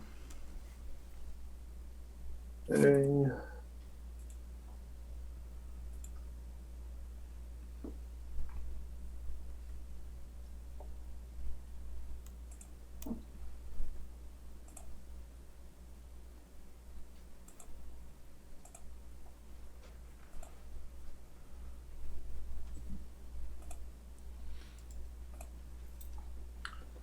Okay, can you see that screen? Yep, it's good, Scott. Perfect, thank you. Mr. Chairman, members of the board, thank you for the opportunity. My name is Scott Thornton. I'm with Vanessa Associates, and we prepared the traffic impact assessment for the proposed warehouse site. As Attorney Donahue mentioned, we have done a number of warehouse facilities in the Commonwealth and have had the opportunity to do follow-up evaluations on a few of those facilities. So we have a fair amount of experience with this type of land use. And also, as Attorney Donahue mentioned, it is extremely varied given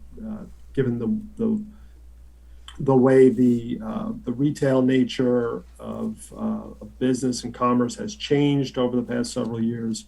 And you know, we expect that the warehouse industry and the types of products that are provided in warehouse type land use is only continued to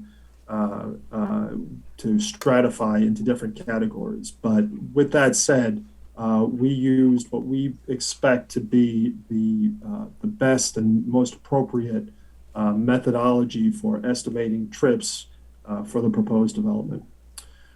Just an overview of the traffic study. It was prepared in consultation with guidelines for traffic studies, coordination with area planning agencies, Mass DOT, and the towns of Grafton and Millbury.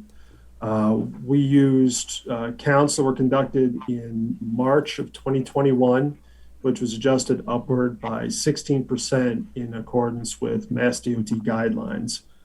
Based on the effects of the COVID pandemic. Based on discussions with the towns, with both towns actually, there was one background development project that was identified just to the west of the site in Millbury. That was incorporated into the future conditions of the traffic study. In terms of the overall project related impacts and traffic volume increases, we're expecting an increase of between 3 and 32 vehicles, which equates to about 0.7 to 2% of an increase during those peak hours. And we've reviewed speeds on Worcester Street in the vicinity of the driveways, as well as traffic volumes. We use the speed data to identify the site distance that's required for vehicles exiting the site. And we have determined that adequate lines of sight exist at the driveways based on the safe operation at the proposed and approach speeds. The next slide shows the site location and study area map. We looked at 4 intersections in the vicinity of the site, the 3 site driveways, as well as the intersection of the exit 11 Mass Pike interchange with Grafton Road or Worcester Street. As I mentioned, we did traffic counts in March 2021. Obviously, schools are still in hybrid session or limited, and a lot of folks were working from home. So traffic volumes have been decreased from typical pre-pandemic levels. MassDOT has identified a traffic volume adjustment procedure that looks at pre-pandemic conditions and traffic volumes from current conditions using continuous traffic data recorders that are in place at locations in the Commonwealth. Using those procedures and that data, we're able to adjust the traffic volumes to pre-pandemic levels.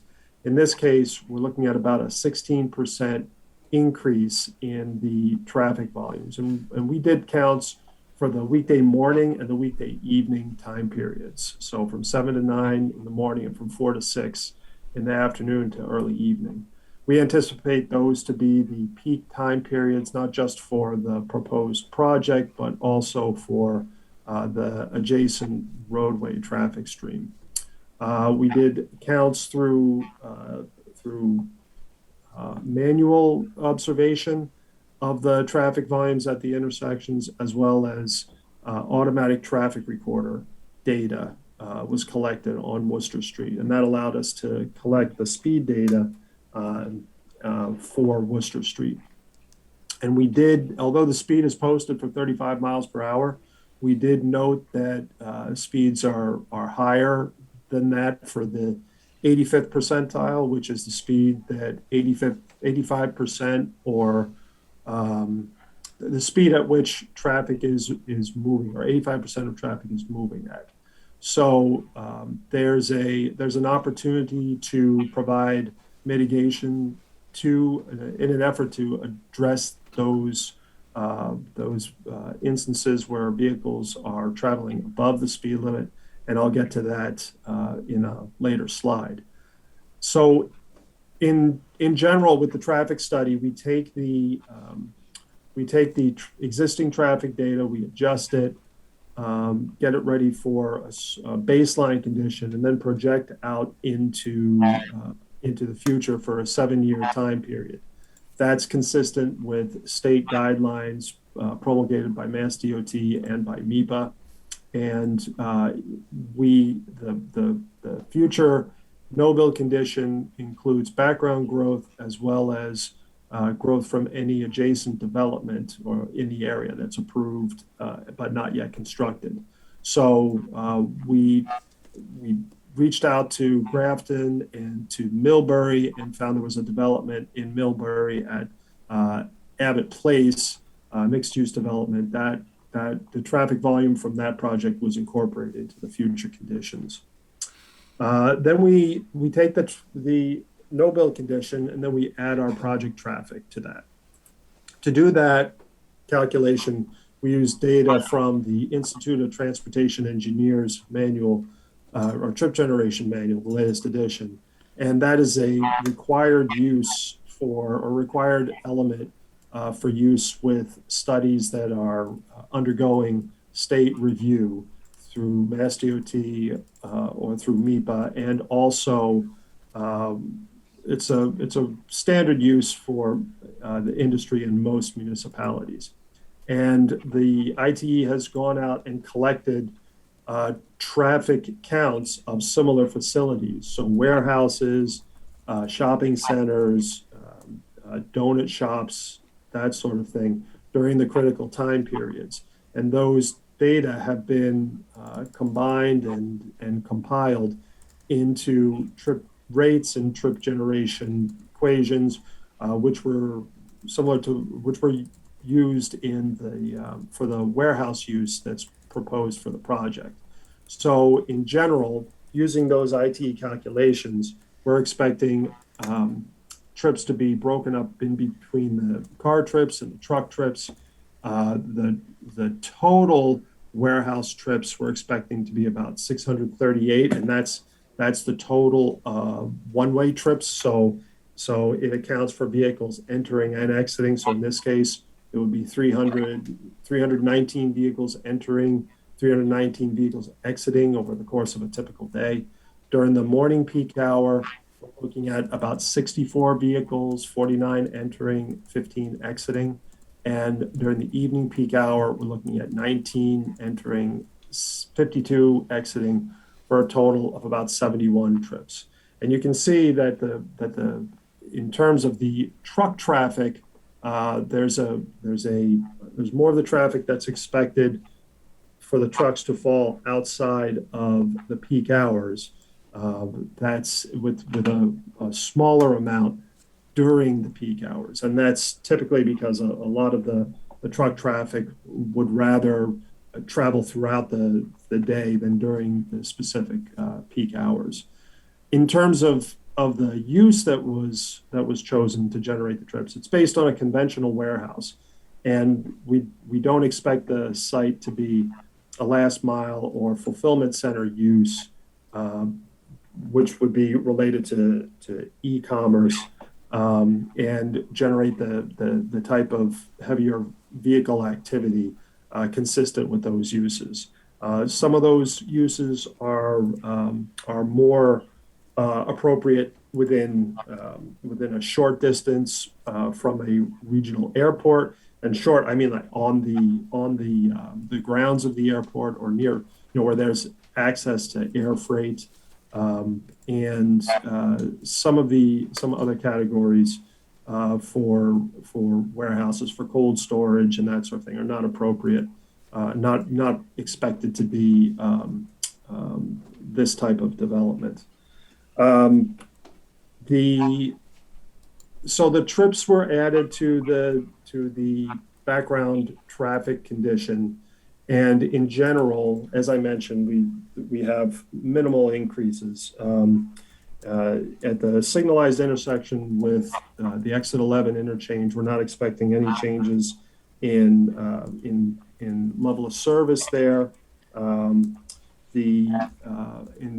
fact, in general, the trips are fairly minimal with the use. As I mentioned, impacts on a peak hour basis of between 0.7 and 2% increases.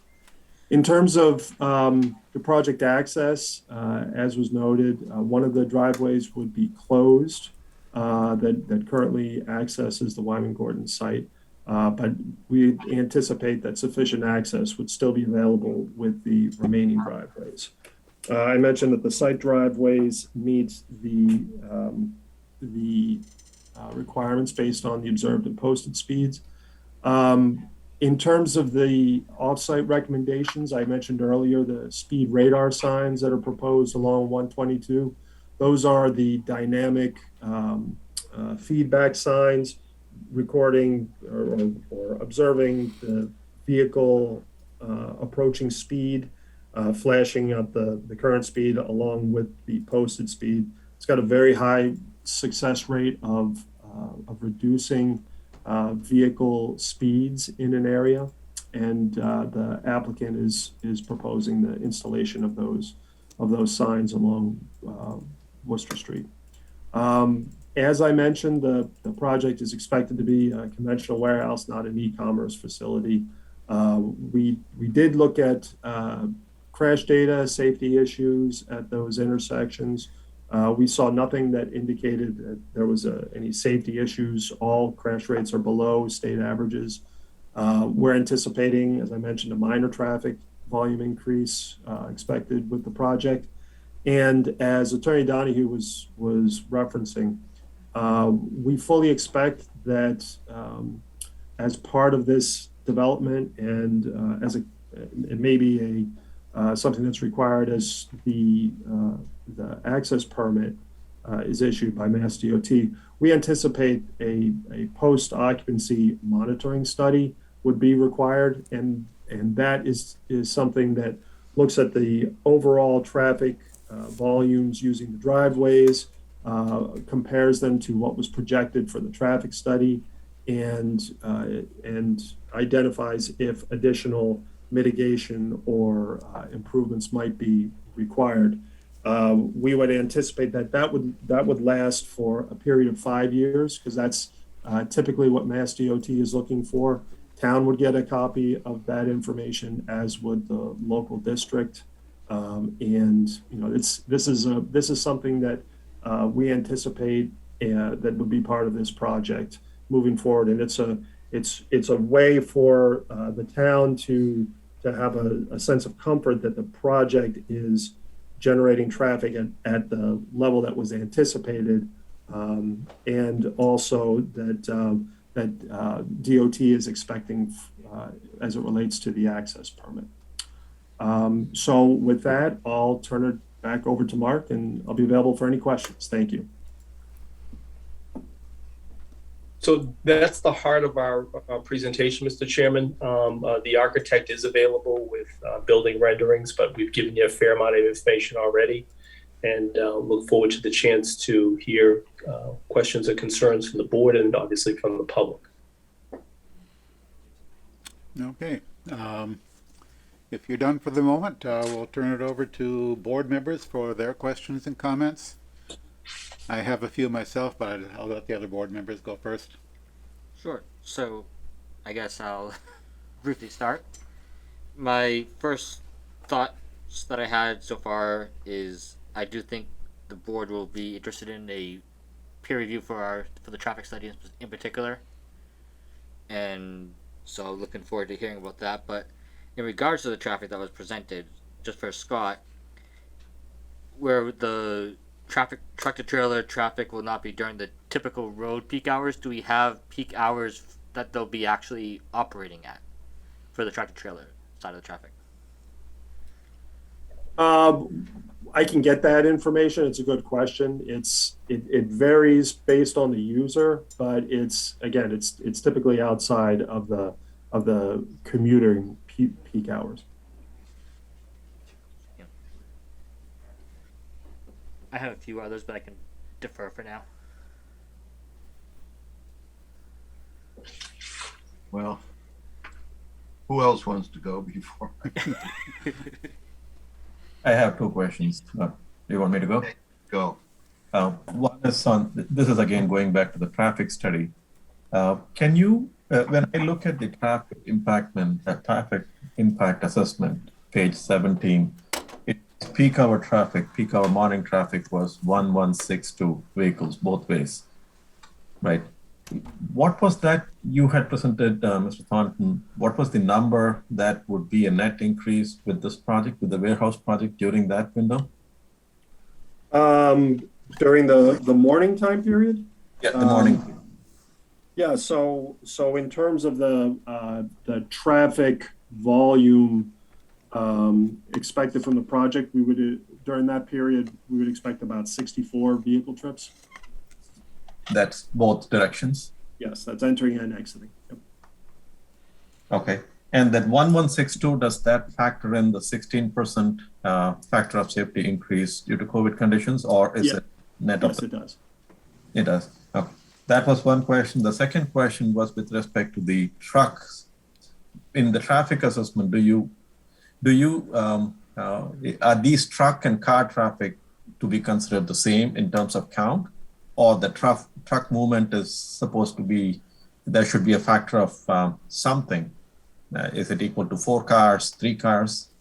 Yes. Yeah. So the truck larger vehicles are counted for differently in the analysis because of their different characteristics. So we observe the truck percentage and include that in the traffic counts, and then we add the truck traffic in separately in the analysis to account for the change in truck percentage due to the project.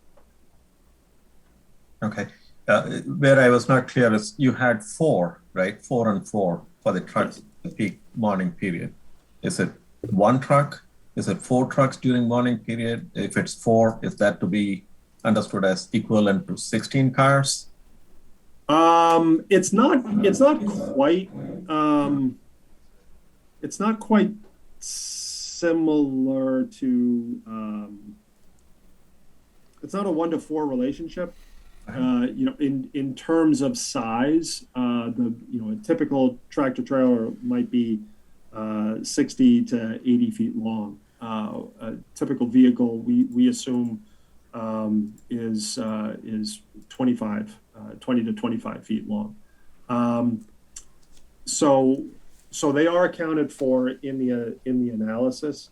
And you're right. The trucks that were expected to occur in the morning peak hour, there was 4 trucks entering and 4 trucks exiting. But it's not quite as cut and dry as a 1-to-4 relationship. Okay. That's all I had for now. Anybody else? Bob? Yeah. Okay. Now I'm afraid my list is stream of consciousness as we go along, so it's not in a nice order. Try to not have that be too much trouble. First thing, you're reducing the amount of parking that Wyman Gordon has for their operation. Over 1,200, I don't know what it is.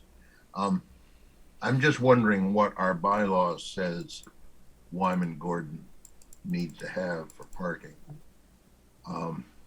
Maybe Chris can find out for us, because I wonder if that reduction is consistent with our bylaw,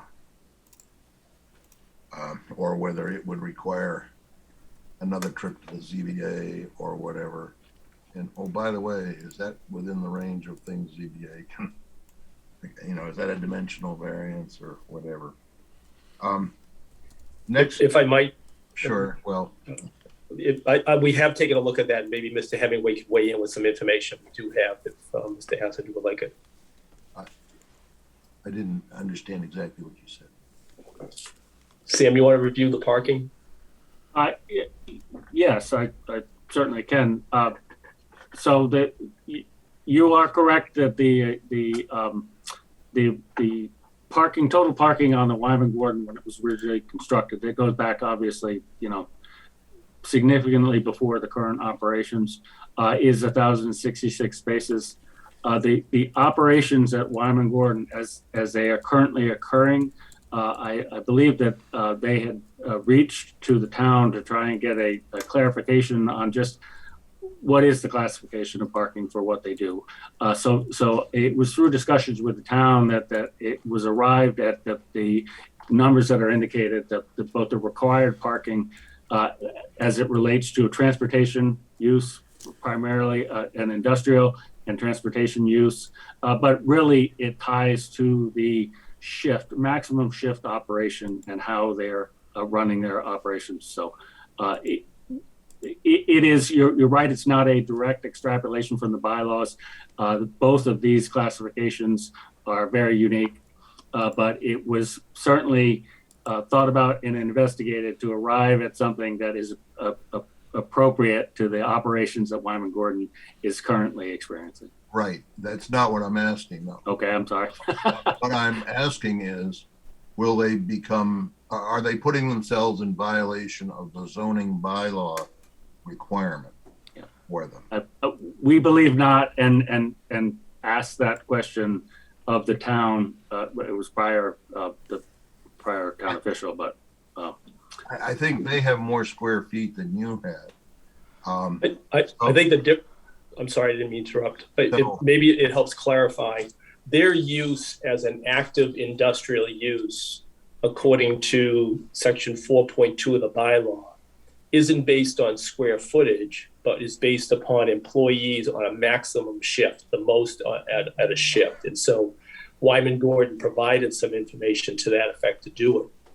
Juxtapose that against a warehouse use, which is described differently in table section 4.2, when it's based on square footage only, where a parking space for a warehouse use, such as the one proposed here, is based on 500 square feet per gross floor area. So it's really two different uses and two different ways to calculate. Okay. Now, the traffic study is based on a choice of warehouse as the category out of the manual that gives us these numbers, trip generation numbers. I'm interested in if I think there are concerns about the use, what the use will be, and what it might change to. So I'm interested in if you had other choices out of the manual, other than just plain warehouse, how much that would change this analysis. Yeah, so there are, as I mentioned, there are a number of different categories, and some of them are higher than the category we used. Some generate trips on a lower rate than what we used. This is the warehousing land use is, and when I say land use, it's the quote unquote warehousing land use code 150 is a standard warehouse category, and it is a type of facility that is being developed every day, and not every warehouse that's proposed turns out to be an e-commerce center or a last mile facility that has a significant amount of smaller vehicles delivering products to the public. We anticipate that the eventual user of the site is going to be one that's chosen that will be consistent, will have a traffic generation profile consistent with what the traffic study has indicated. And so, that we wouldn't expect that a fulfillment center type use would even be entertained at this site. So that's why the use that we've chosen is what we feel is most appropriate. But that's going to be under your control long after we give this permit, and I'm concerned about that. And I for example, I know I'm very active up at CMRPC, so we hear about all around the county. There are quite a number of large trucking, fulfillment, last mile operations coming in, and a lot of issues in many towns around them. And we have nothing so far that would guarantee that your use ends up and stays consistent with what you're analyzing for. And so I'd be looking for ideas on how to be assured of that. And right. I'd be interested in, in our, say in conditions of an approval. And there's another piece to that. Okay. If I could, I know. if it did turn out to be a last mile, Amazon or one of these that's really making trouble, then what would the trip generations be? Just to give us an idea of what that exposure, if it's only 10% more, but if it's 3 times as much. Yeah, so it's Scott, could I, this is Richard Bakari. I'm the principal from Churchill and Banks. I'm the project developer. And I just wanted to kind of chime in and kind of add some color to the conversation. As Scott has pointed out, we did an analysis without a tenant in hand of a generic warehouse, but I certainly understand your concerns, Mr. Hassinger, about the potential of a potential shift in what this may become. And without a crystal ball, we don't know exactly what might come down the road in the future and who might actually occupy the facility. I think that we certainly could do an additional analysis to provide you guys with comfort that even if it were to shift, that the traffic would have a negligible impact on the roadway. I don't think it's going to be a number that would be overly burdensome on the roadway itself. But we certainly could study that and get you guys some more information. I also think that a user like that would change the plan to some degree. If you look at this building and the way it's designed, the site plan is laid out to have many loading docks and not a lot of loading for passenger vehicles. If you're familiar with that type of use. So if that did come to pass, there would be some significant changes to the plan. And I assume that those things would need to be reviewed by this board going forward. But again, I think all those things would be studied at the time when it was appropriate. A lot of those facilities are much smaller than this from a square footage standpoint.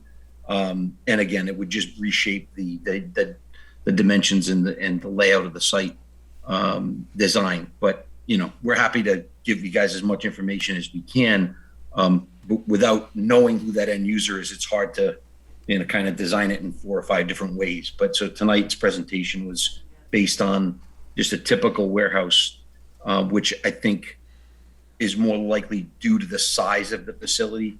The last mile facilities are between 100 and 150,000 square feet typically. So that can change, all of the traffic because you don't have nearly the size of warehousing, et cetera. So I just wanted to add that in. Yeah, if I might, Mr. Chairman, I think some of Mr. Hassinger's concerns about how do we know and how is it protected is part and parcel, and we would expect it a condition of approval, candidly, here, because as Scott indicated, we expect it to be a condition of MassDOT anyways for post-occupancy monitoring. And so perhaps Scott can just explain how that works and what impacts and powers fall with MassDOT if there is a material deviation from the projections based upon that. Scott, can you just give a kind of little primer on it? Yeah, sure. So as I mentioned, and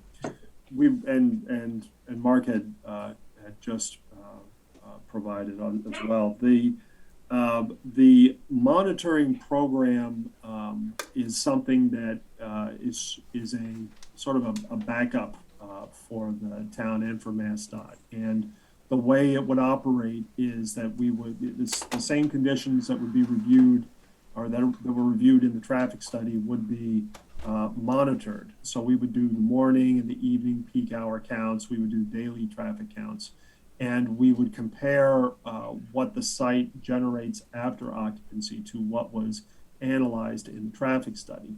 And if a material difference is found, depending on the way the monitoring report and the conditions are written, most likely, if it's a significant increase, then we would probably earn a return trip to MEPA and to further permitting with MassDOT, where they could ask for an additional filing, a supplemental ENF filing, or some other type of environmental review to ascertain The actual impacts of the new impacts of the project, since it has deviated, or in the occasion where it deviates from what was initially estimated.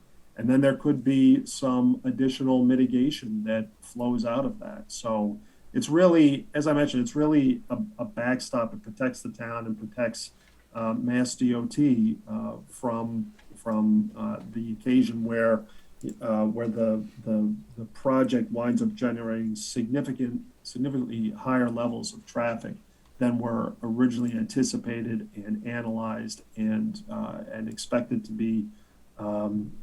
be generated at the site. Okay.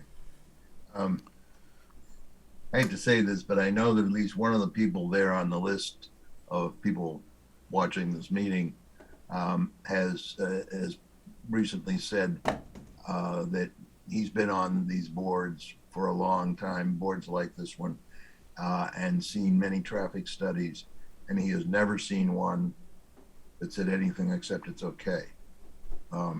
So, as mentioned, I think certainly a peer study, a peer review will be needed.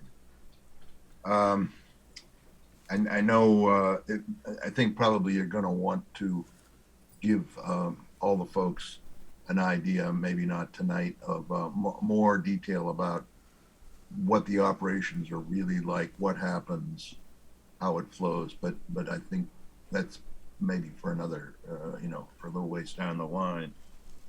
I am curious why this has to be 40 feet high. That's seems like a lot. It's one floor, right? Anybody know? Mr. Chairman, my name is Dennis Swart. I'm the architect. I'm with DJSA Architecture. If I could just touch on Mr. Hassinger's question on building height. The proposed building height is 40 feet.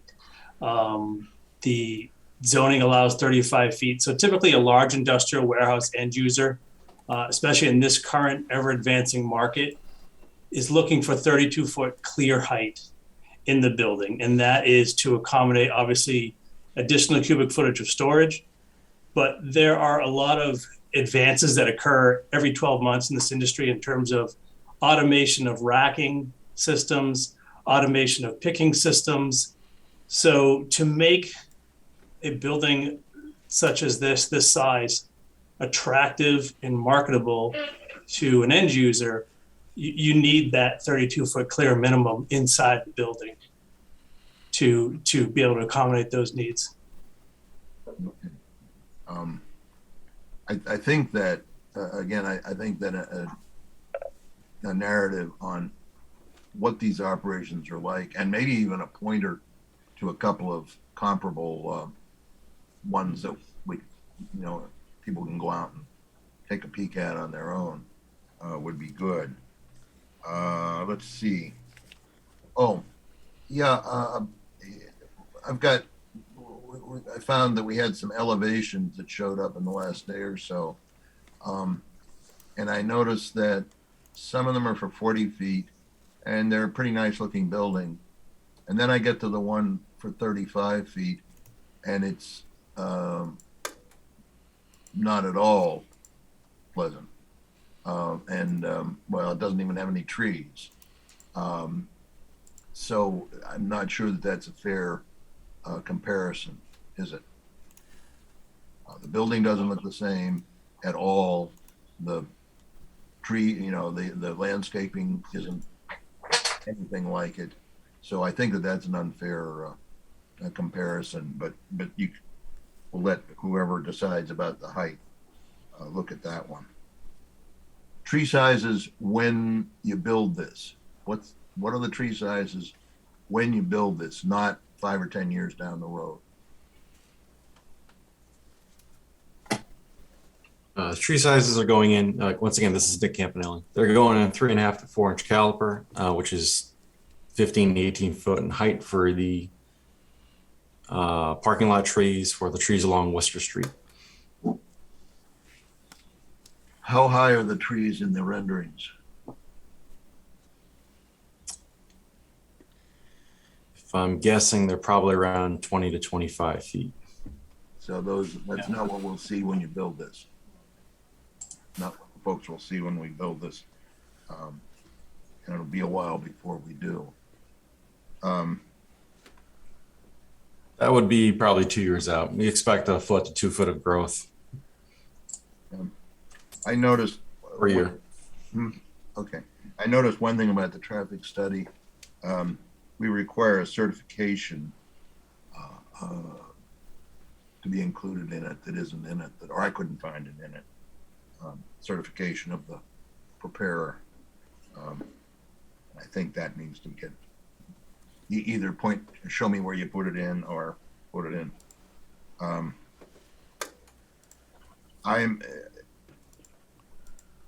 So it's clear that we have no idea who will be in there or what kind of materials they'll be handling.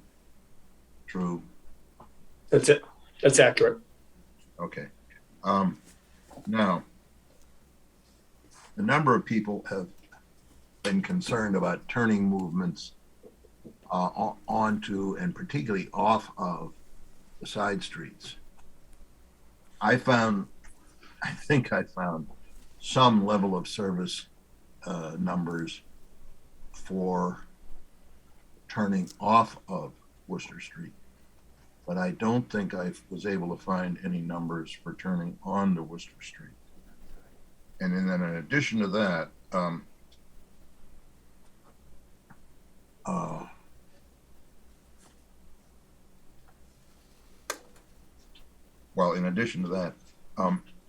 were and are the service levels you're telling us about based on the current traffic counts or the current traffic? Those should have been observed, and I think out there. That's the only way you can get level of service, right? Now, either that or you're just computing it. Was that adjusted for COVID? Yes. Were the levels of service adjusted for COVID, and how do you manage to do that? So the delays and the calculations are based on the volumes, and the volumes were adjusted for COVID. Yes. So we don't make changes to the delay calculations. We adjust the volumes, and the volumes, since the volumes are adjusted for COVID, the analysis conditions are adjusted for COVID. And there are delay calculations and levels of service for movements entering Worcester Street. You say there are numbers in the report? Yes. I couldn't find them. I could only find, but then there are 207 pages. So there's table 10 and table 11 in the front of the report, and those are the level of service summaries. Yeah. And one other thing, our bylaw talks about increases in impact. The traffic folks always say, we're already at level F, so this can't make it worse. And I've been on the board over 30 years, and I don't go with that. I say worse is worse. If it used to be a delay of 81 seconds and now it's a delay of 95 seconds, that's worse, even though they're both F. So that's a concern of mine also. But you're going to hear, I know that a good many of the people on that list are very concerned about those movements on and off Worcester Street. And there may be something to be said for looking for mitigations that help that in various ways. One thing might be, just off the top of my head, where you're closing the driveway, the center driveway, maybe you and Mass Highway can put in a extra lane so that when people are trying to turn left onto Brigham Hill, other people can get around them. That's a problem all the way up Worcester Street, everywhere that it's 2 lane. And there may be some other mitigations like that. I don't know how you make it easier to make left turns out onto Worcester Street. And I'd like you to really look very hard at that. Okay, enough. Okay, that's it for the moment, Bob? Anybody else from the board? If not, I'll chip in with a couple of things that haven't already been covered. Just, yeah, on the topic that Bob just raised, when I reviewed the traffic report, two things kind of stood out, or maybe more than two things. One is the elimination of the drive immediately opposite Brigham Hill Road will have the result that turning from Brigham Hill Road onto Worcester Street gets slightly better. I mean, not necessarily dramatically so, but you know, there is a slight reduction in queuing delay at Brigham Hill Road entering Worcester Street. So that's a small plus, because right now, you know, that's the main entrance to Wyman Garden. So during the peak hours, you got traffic on both sides of that intersection. So that's eliminated. That's, you know, that seems like a small plus. The other thing is that some of the changes in level of service that are noted, for example, at Drive A, you know, when you read the report, the afternoon Drive A level of service drops from A to D, which looks bad until you realize that Drive A gets zero traffic today. So then all of a sudden that's not so surprising. And that all, you know, that LOSD at that drive applies strictly to the traffic entering and leaving the warehouse. That's the warehouse traffic primarily. So that looked bad until I looked a little bit closer and saw what it meant. The area of greatest concern for existing traffic, to my mind, is Hilltop, because Hilltop is not quite across, but you know, it's separated by about 100 feet with the western drive to the site, which will now be carrying most of the essentially all of the Wyman Garden traffic. So there's a potential for conflicts there.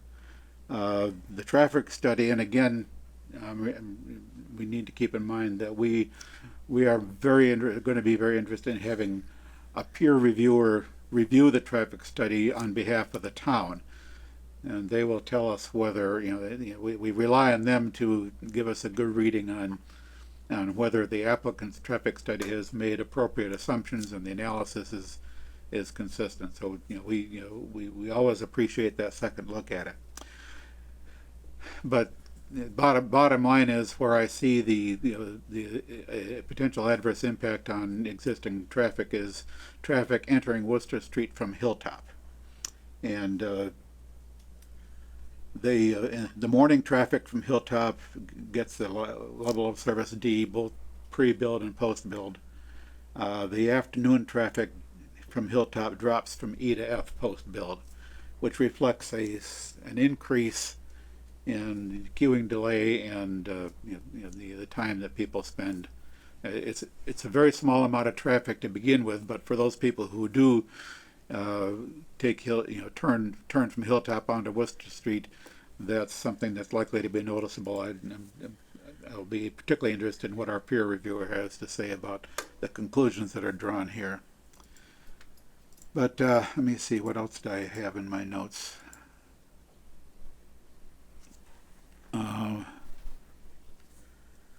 I was wondering about, the applicant stated that the hours of operation of this facility are 24/7. My question is, over what hours is the truck traffic spread? I would like to think that there will be no traffic off hours from, say, 8 p.m. to 6 a.m. or something like that. And in fact, we would very likely include that as a condition in a permit, should we grant a permit. And I would guess, therefore, that the overnight operations would not involve loading and unloading trucks, or at least not involve truck traffic. I would ask the applicant if they have anything that they can say right now about their belief about the hours that truck traffic in and out of the site are to be expected. I think an issue similar to this, Mr. Chairman, came up earlier. And I think Mr. Thornton committed, and we'll get it in writing to you before our next hearing, to be able to provide some typical analysis as to what hours of operation for particularly trucks and arrivals and departures generally would be for a facility of this nature, looking at other type of facilities like this. Okay. That's just a small observation. This may be fairly obvious to some folks, but it may also address a question that some folks have. As you noted, the truck operations, parking, loading, and unloading, are on the side of the building away from Worcester Street, which I think you've explained that pretty well in terms of the advantages of doing that.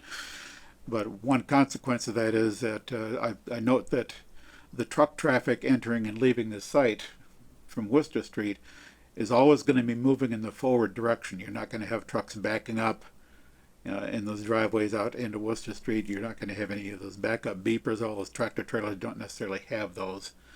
But in any case, the truck traffic is always going to be moving in the forward direction into and out of the site from Worcester Street. Correct? That's correct. We certainly don't see any reason for a vehicle to ever want to back into Worcester Street. I suspect if I was a truck driver, I would probably not want to do that. I'm pretty sure you'd find a way around. Like the site is designed to allow circular travel, so unless it's the most extraordinary of circumstances, it's not going to occur. Yeah, and I think that just makes sense from a truck operations point of view too. We agree. Okay, let's see. I think a lot of us are going to be interested in the visual aspects of this, what the building looks like. Just sort of a comment off the top of my head is I would like to see the side of the building that faces Worcester Street should be attractive, in whatever exactly that means. I mean, one of the architectural drawings that we saw briefly on the screen was at least in the right direction for it. It was not just a blank face building, a blank face monolithic sort of building. And so between the landscaping and the architectural design of what's facing the street, I think that, we and the neighbors and people driving along Worcester Street would like to have something that's sort of easy on the eyes, as it were. What I'd suggest, Mr. Chairman, just in recognition of the hour, is that perhaps at our next meeting we can plan to have a segment with regard to architectural design and renderings. And Yes, Mr. Starr can review the plan then in detail. That's kind of what I was thinking. I want, what I'm hoping that we can accomplish tonight is more than anything else to get issues and questions on the table, not necessarily to answer them, but to get to get information out there to make sure that we all know what people's concerns are, what our interests are, and what are the questions that we're going to want to answer as time goes on. Yeah, anything we can answer quickly tonight, great. But Sure. I want to spend more time getting everything on the table. And with that in mind, I've run out of questions for the moment. I see Bob's hand up. I'm sorry. Real quick, when we're talking about peer review, or maybe also you folks, we do have requirements about which intersections need to be included in a study, and I want to be sure that we verify that we've gotten all the intersections. I'm concerned about, it's pretty much the same traffic flow all the way from here to Quinsigamond Corner and actually on down. So your impacts down that direction, as far as Grafton's concerned, are important to be considered. Yeah. So I think someone needs to assure us, show us that we're covering that base. Okay. Yeah. If there's nothing else, Just in that regard, Mr. Chairman, before you open it up, if your intent is to the public, what do we need to do to facilitate getting peer review started, hopefully this week, so we can move that process along? So given the comments today, I don't want to ever assume from the board, but given the comments today, unless the board has any indication that they don't want the traffic peer review, I will forward the documents and get that process started tomorrow morning. Yeah, we have a peer reviewer lined up. And all we Okay. need to Who do, do you use, just out of curiosity? MDM Consultants. Thank you. It's great. yes, I think it's fair to say that the consensus of the board is that we do want the peer review on the traffic. We'll make sure to share with MDM all the information and look forward to the chance to work with them. Did you have anything else, Justin? I have more questions, but I want to wait till after the public for the questions. But one thing for Chris, I know before the meeting, before even Dave arrived, just me and you talking briefly, you mentioned that the height requirement may be for the planning board to decide, not the ZBA. Do you want to just quickly touch on that? Yep, so I'll touch on, I'll formalize some of my comments in a letter as well, hopefully this coming week. But in terms of the height requirements, Bill McCusker pointed out a section in the zoning bylaw, section 3.3.2.2b, which allows for the planning board to review height via a waiver up to 45 feet. So the obviously I'll defer to the applicant, but they may want to pursue that avenue, and then they a favorable grant of that waiver from the planning board would no longer require the variance from the zoning board of appeals. Yeah, we gave one of those for the fiber optic plant up in Centec Park. Yes, specifically in the industrial and office light industrial zones that's allowed. Are we gonna need to have a motion to go beyond 10 o'clock? We might as well think about that right now. That's just so moved. Second.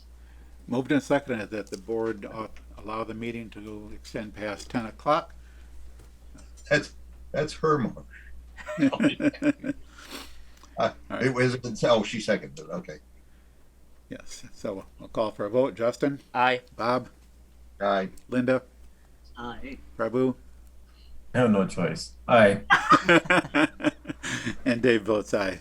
Motion carried unanimously. We don't turn into pumpkins at 10 o'clock. We got more business. Okay, with that said, I've got a large audience here and online. I don't think we quite broke Zoom, but we're testing its limits. I would gladly open this to comment from the public. I would ask you, in the interest of time, I don't need 20 people telling me the same thing. So if someone else has already discussed your issue, you don't need to come up and say, yeah, me too. Every issue is important, whether one person states it or 100 people say it. It's of no less importance if only one person brings it up. So I'd like to make sure that we've got, as I said before, that we've got everything on the table, that we can, all the issues, all the questions, all the concerns. Let's make sure we have them all on record as early as we can, so that the questions can be answered and issues can be addressed. So with that said, I'll invite folks in the room to step up to either the podium or the table, whatever you're feeling more comfortable with, if you would like to ask a question or make a comment. Or on Zoom. And on Zoom, if you want to do so, raise your hand on Zoom. And I see the hand way back there is the first one I saw. Sorry, I'll be somewhat quick because I have a lot more information. One of the things. And just as a reminder, state your name and address for the record. Oh, okay. My name's Erin Nikalik. I live at 18 Fairlawn Street, which runs parallel to Worcester Street. So my concern, one of my big ones, is that our street is already a cut through. So with increase in traffic, is there a way to monitor that and do a study on that with the increase of that becoming a cut through street? And I know they're talking about doing like the speed signs, not that I want a speed sign on my road, but are they taking into consideration how to monitor the speed on our road? Yeah. And as I said before, we don't necessarily expect answers to all these questions. Understood. But Yeah. putting the questions on record is what Yeah. I'm most interested in. Yep, I mean, one suggestion, could we consider speed bumps on the road to slow traffic down? Is there a way to do some, like I said, some sort of study on that? Do you mean on Fair Lawn? Right, or any of those cut roads. I mean, that's like a residential road, but as we know now in the morning when Worcester Street is busy and the kids are getting on the bus, people fly down the street at 60 miles an hour.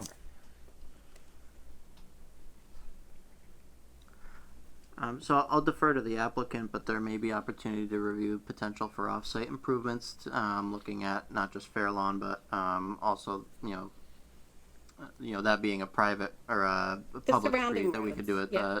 Any improvements to Worcester Street would require MassDOT approval as well, but we can discuss offline with the applicant in terms of if there's opportunity for off-site improvements to the roadway traffic.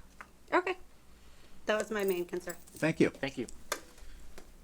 Let's see, I think you were next. So I'm gonna bring up something that's not to do with traffic. I'm Chris Thornton. I live at 15 Maplewood Drive, so I'm directly across from Wyman Gordon. Obviously, there's the little island there.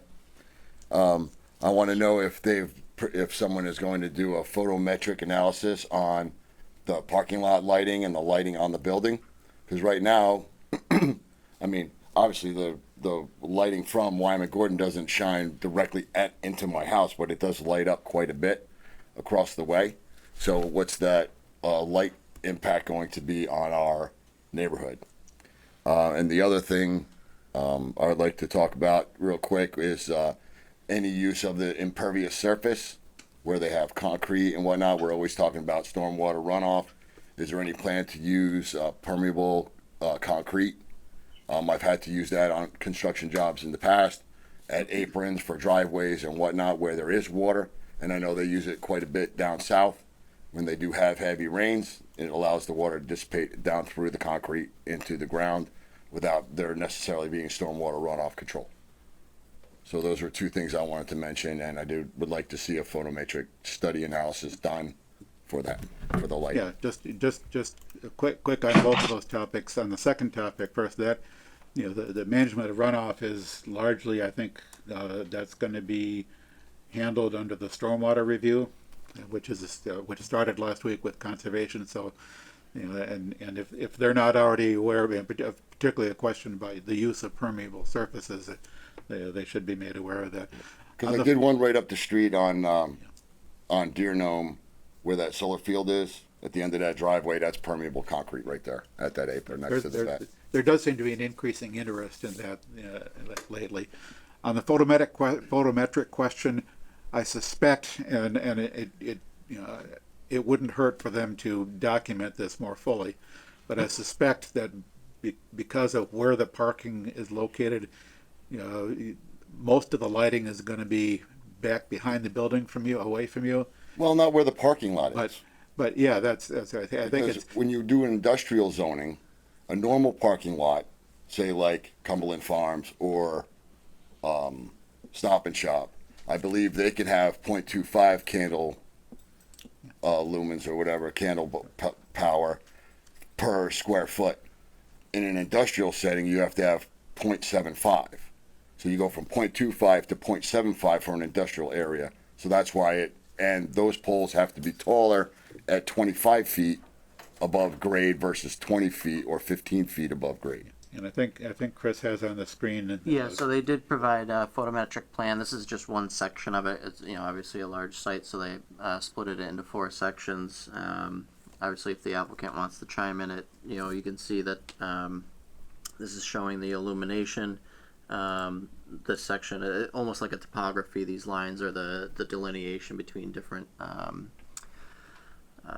photometric levels. So this is the 0 level, and then as you get in towards here are the lights in that specific parking lot that you were discussing to the side of the property.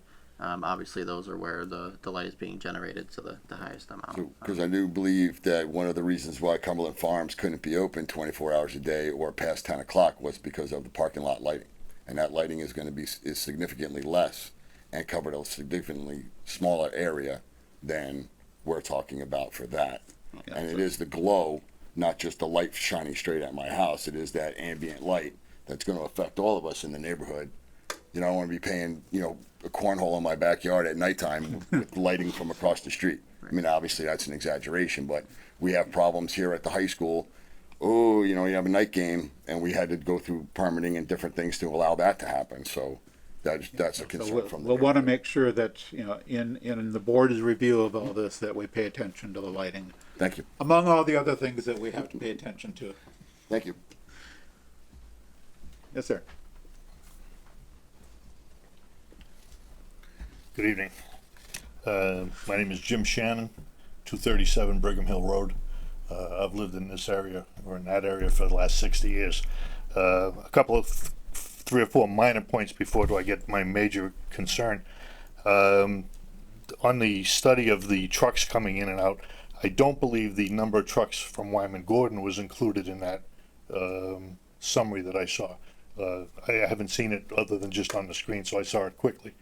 But you have to add in anywhere from 15 to 25 trucks, depending on what time of the month or the quarter, that are coming in and out of Wyman Gordon also, which is going to add to that. Also, they had on their conclusion that they were closing one of the driveways. I find that hard to believe because there's only one open right now. The other 2 are closed. Right, so the one that's open will be closed, the ones that are closed are going to be open.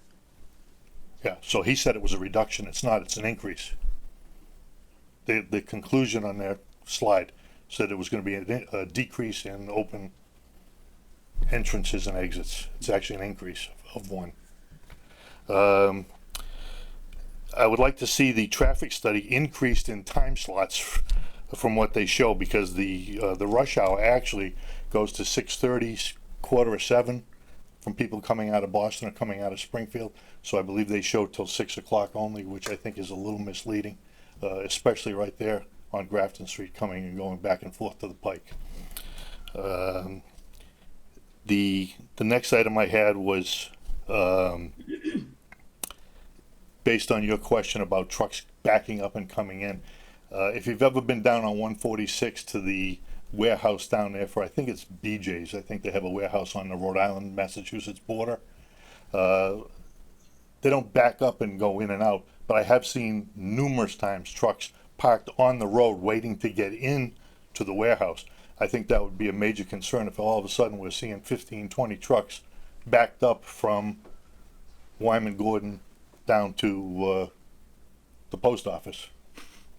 So I think we ought to ask those questions of what's going to happen in that instance. I can sort of picture that, and that could whether that's likely to happen is another question. But is there enough room in that parking lot in the back to how to control the number of trucks that may be coming in at any one time?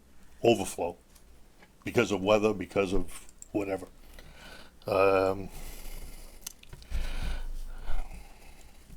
Okay, those are my minor points.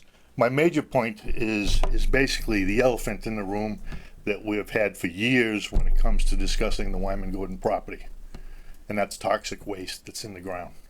We've touched on it a little bit with respect to the watershed. A number of the letters, I think that some of the people wrote, were concerned about the amount of water and where it was going to go. The gentleman mentioned that there was going to be a holding facility, 2 holding facilities. That scares me.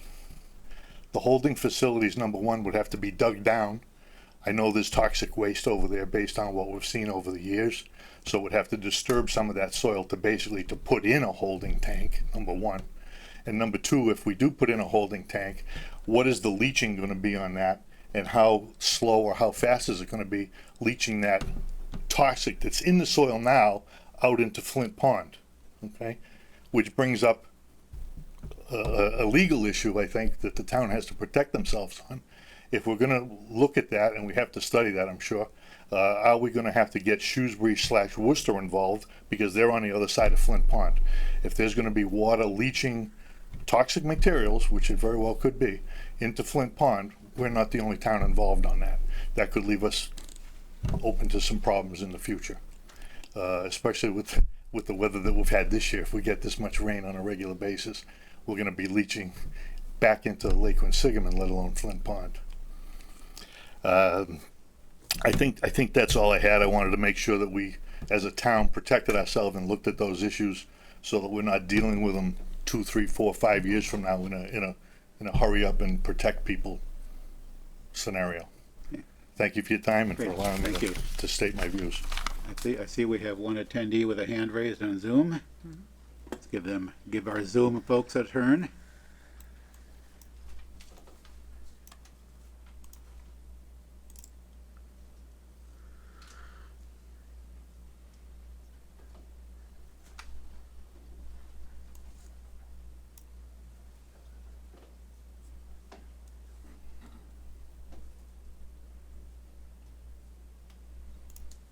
My hand says to accompany.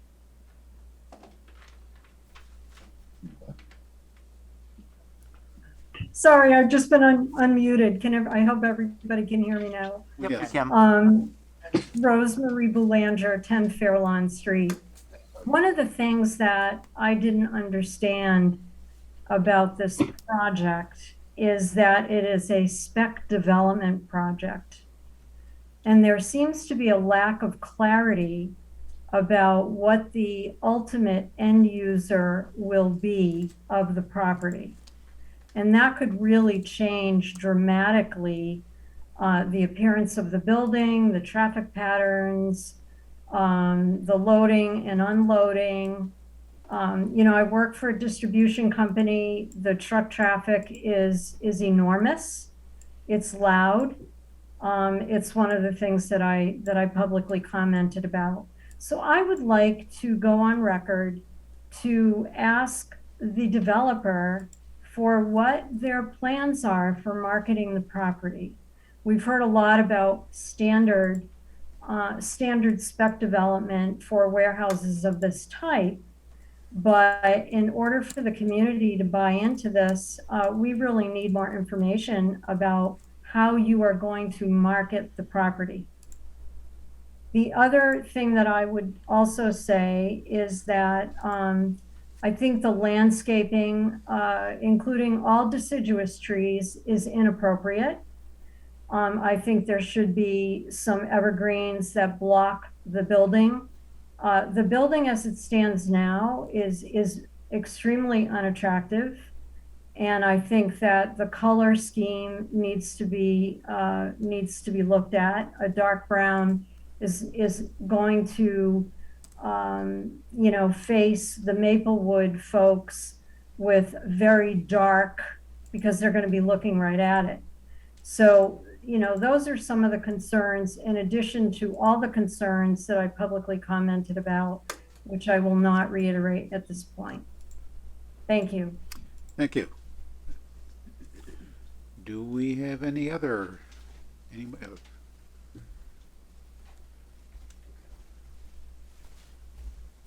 thank you for listening. My name is Amy Thornton. I live at 15 Maplewood Drive, which is literally across the street.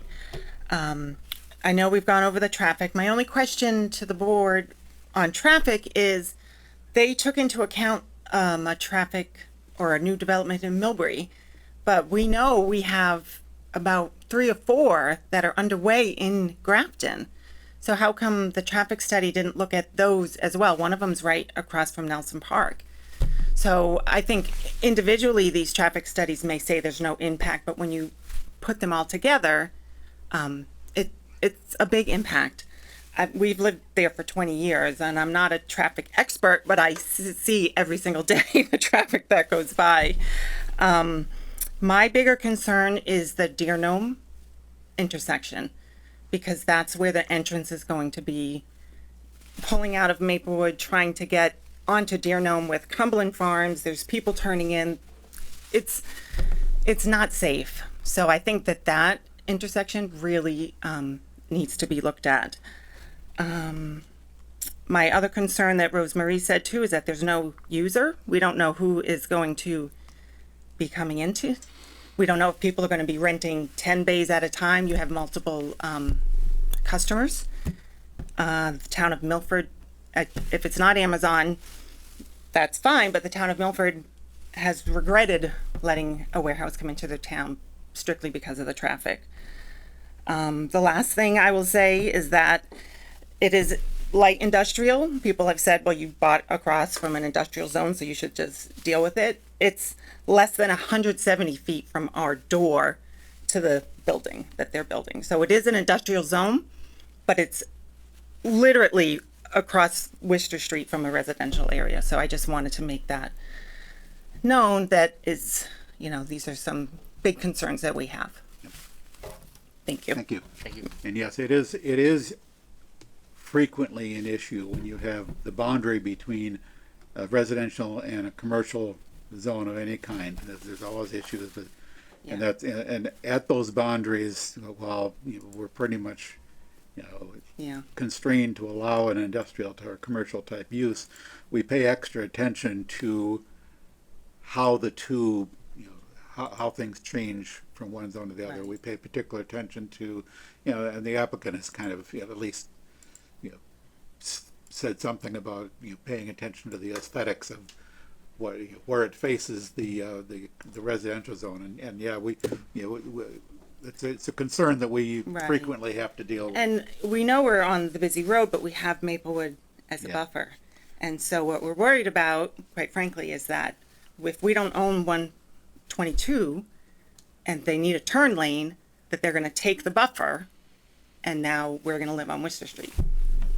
Back to the other point about the other developments in Grafton, it would probably be worth our while, and I compiled at least a sort of roughly a partial list of those, but it'd be useful to identify all those and explain why, because I think there was some consultation done between the applicant and staff here, where they determined what developments were close enough to contribute to the traffic. Right. But it would be good for the public to be aware of. We looked at all these. Prentice Place, for example. Why do we think that won't contribute significantly to the traffic here? Right. And I've got an opinion on that, which I won't share tonight Right. because we really haven't sort of tried to put this all together. But of the several developments ongoing in Grafton, it appears that none of them are likely to contribute significantly to the traffic here. But it would be good for all you folks in the public to know that, yeah, we looked at these. Not just saying, well, not just waving our hands and say, yeah, we looked at that and don't worry. But it wouldn't hurt to itemize all these developments, where they're located in Grafton, and our assessment as to whether they are likely to contribute enough traffic to this to make them worth Because, including. I mean, traffic is a nuisance and it's just a way of life that we all live, but it's unsafe. But And we worry that we did the math that every 3 to 6 minutes, if they do the whole 24 hours a day, there's going to be a tractor trailer coming and going. And so it's just, with no improvements to the road, it's just, it's not a good idea. But as I said, I think we can compile a list of all the other developments. that would be helpful. And so that all of you guys can see, yes, we thought about these, Right. and this is why we think they are not going to be a problem. Okay. But that would like I be said, helpful. that's preferable from the public's point of view to just taking our word for it. Yeah, we don't. Yeah. Yeah. Okay. Let's, as they used to say in school, show your work. Yeah. Thank you. Hey, Dave? Bob? Just, this has bothered me for my 30 years, the zone boundary where two, in this case, extremely different zones come up against each other. There's always a problem there. But our bylaw, we want to remember, does require us to make a specific finding about compatibility. And it particularly comes in this situation. So I think we will most certainly be getting consideration. Certainly I will be when I'm asked to vote that item on that finding.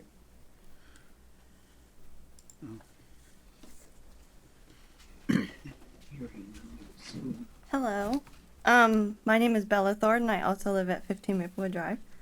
I know that we don't have an idea of who would be occupying that space, but if it is going to be 24 hours a day, 7 days a week, what those shift change hours would be, if that would include like a third shift, a graveyard shift, and what those expected shifts and hours would be, because I think that would also play into that traffic piece overnight. I know you had mentioned maybe having that stipulation of it could only operate from 6 a.m. to 8 p.m. But I think that graveyard shift would be important to consider.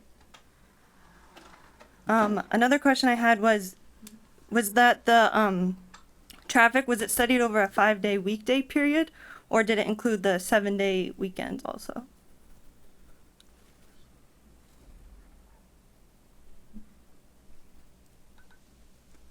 I feel like weekend days would have an influence on the number of cars as well. Yes, the traffic people can speak more to that, but you know, we sometimes see traffic studies where they look at, you know, it's typical to look at the morning and afternoon peaks 5 days. It's also appropriate in some cases to look at Saturday traffic. There's a Saturday shopping sort of shopping peak, which we tend to see in developments that involve retail operations. But the traffic people can speak more to, you know, why what hours are appropriate to evaluate and why.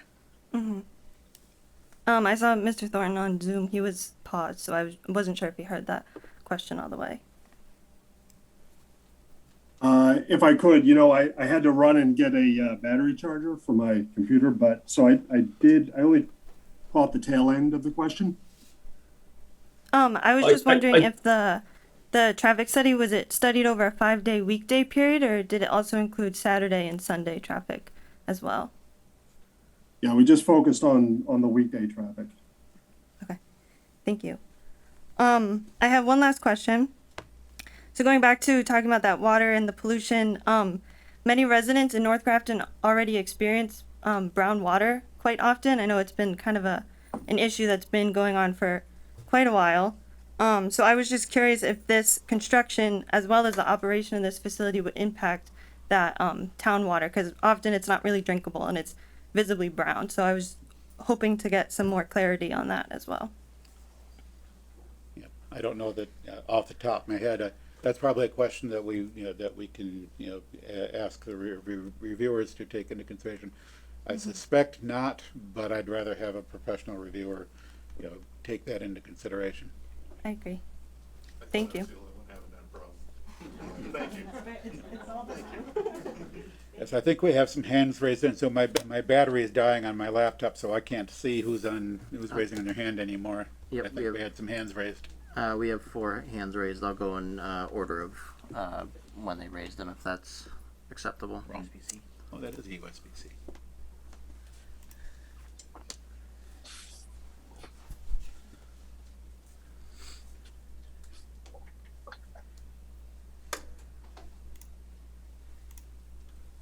We have Lee Hume. Sorry.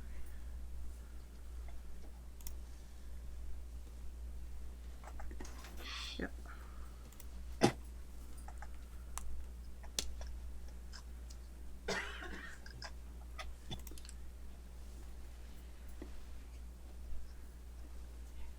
Got to unmute. Yep. Hi, Lee Hume. I'm an abutter on Brigham Hill Road. Just concerned at how this is being built on spec. If it's a case of if you build it and they won't come, what kind of market is there for this, and who will occupy it, and can it be subdivided? It's just very concerning that it's very nebulous what the intent is.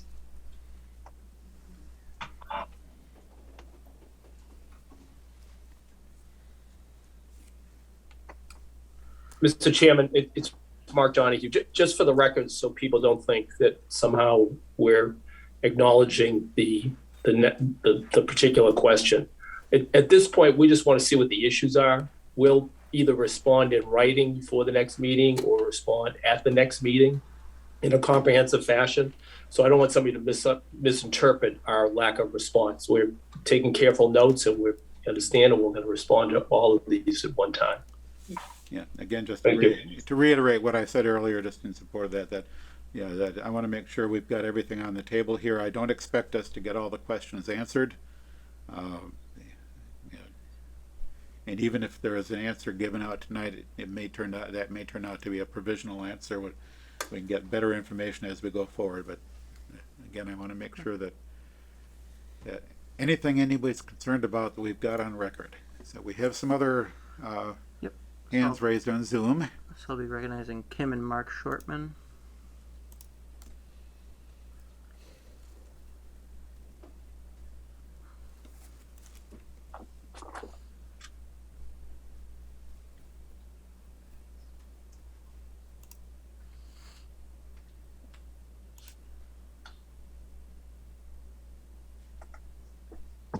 Can you hear me now? Yep. Hi, this is Kim Shortman. I'm over at 16 Beverly Road, so I'm off of the Hollywood. What I haven't heard, and maybe this is minor in comparison to other concerns, but I haven't heard anything about pedestrian safety.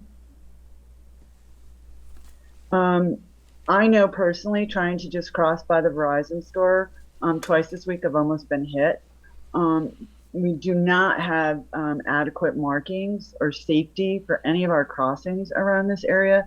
And specifically when we talked about the safety at Durnholm, trying to do that, it's not adequate.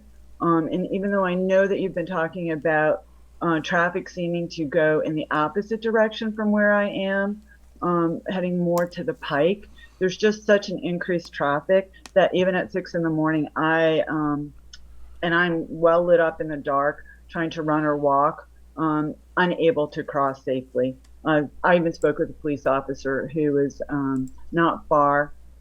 He couldn't see, the vision was occluded, but it's just not safe. And I'd like to have that addressed, what's going to happen with pedestrians. We're trying to be a more, outdoor community here, trying to get people in and out of the plaza at the reunion, and we just can't do that safely. Thank you. Yes, no concern is too small for us here. I appreciate it. I think, as I said earlier, if you're the only one who's concerned about it, or if 100 people are concerned about it, it's of no less of importance if only one person mentions it. Well, I know, as compared to looking at this from across the street at Maplewood, I'm concerned about hearing it, just being over where we are. But I just didn't hear anything concerned about pedestrian safety with the traffic study. Yeah, thank you. I'll even go so far as to say you can raise an issue with this board that we have no control over, but we want to make sure you get heard anyway. So I'll be recognizing Wilfred Fairbanks.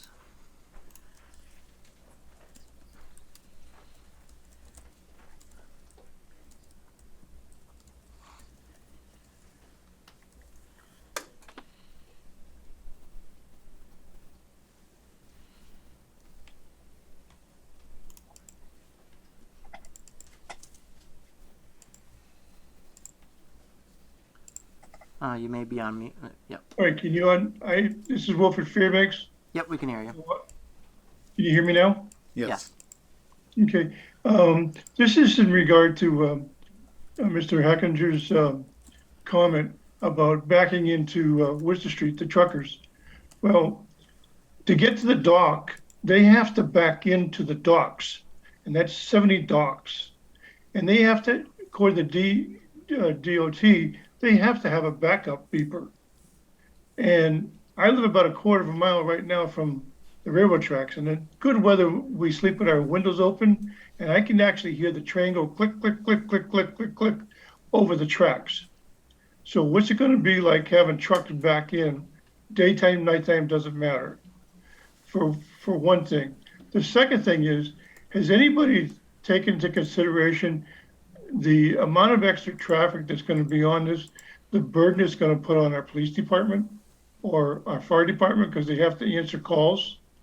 Because the way the traffic is right now, and you can ask the chief, they are ticketing a lot of cars right now going over the 35 miles an hour in this section between Bridge Street and the Millbury line. And I live on Dunning Lane. It's a small street. And if I want to make a left-hand turn, I have to wait for the traffic come from the left, and then I turn to the right because I have a free hand to get through. But now the traffic from the Mass Pike is coming down from the right. I got to wait for them. that I have to wait for the traffic on the left. And this is constant for all the people that have to take a left-hand turn. End of conversation.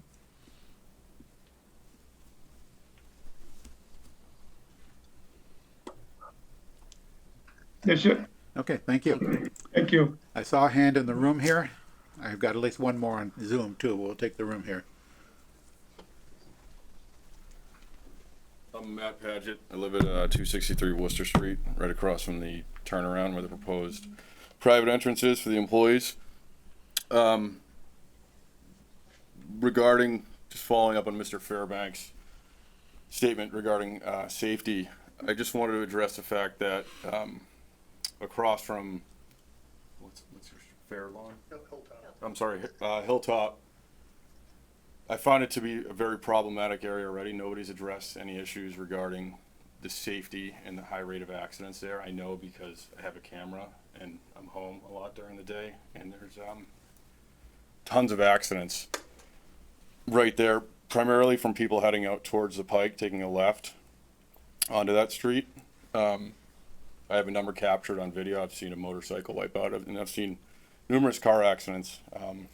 So it's already a highly problematic area, in my opinion, and I wanted to know if there were any studies done on that or any regard in relation to that problem.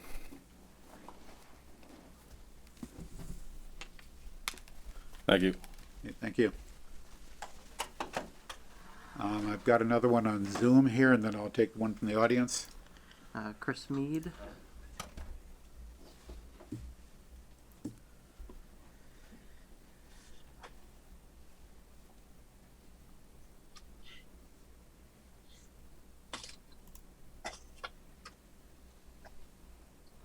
Hello, can you hear me? Yep. Okay, Chris Mead, 230 Brigham Hill Road.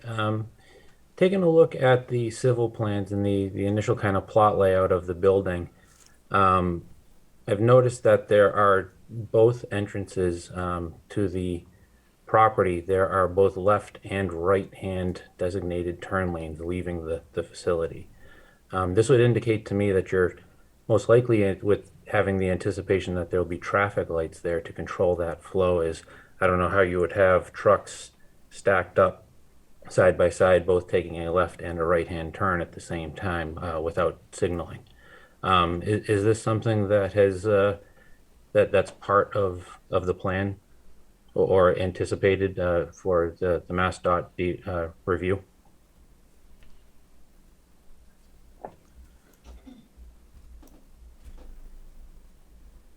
Is that a question that the applicant can answer quickly? Not quickly. Well, we'll put that question on the table for future study, if nothing else. Scott Thornton with VAI.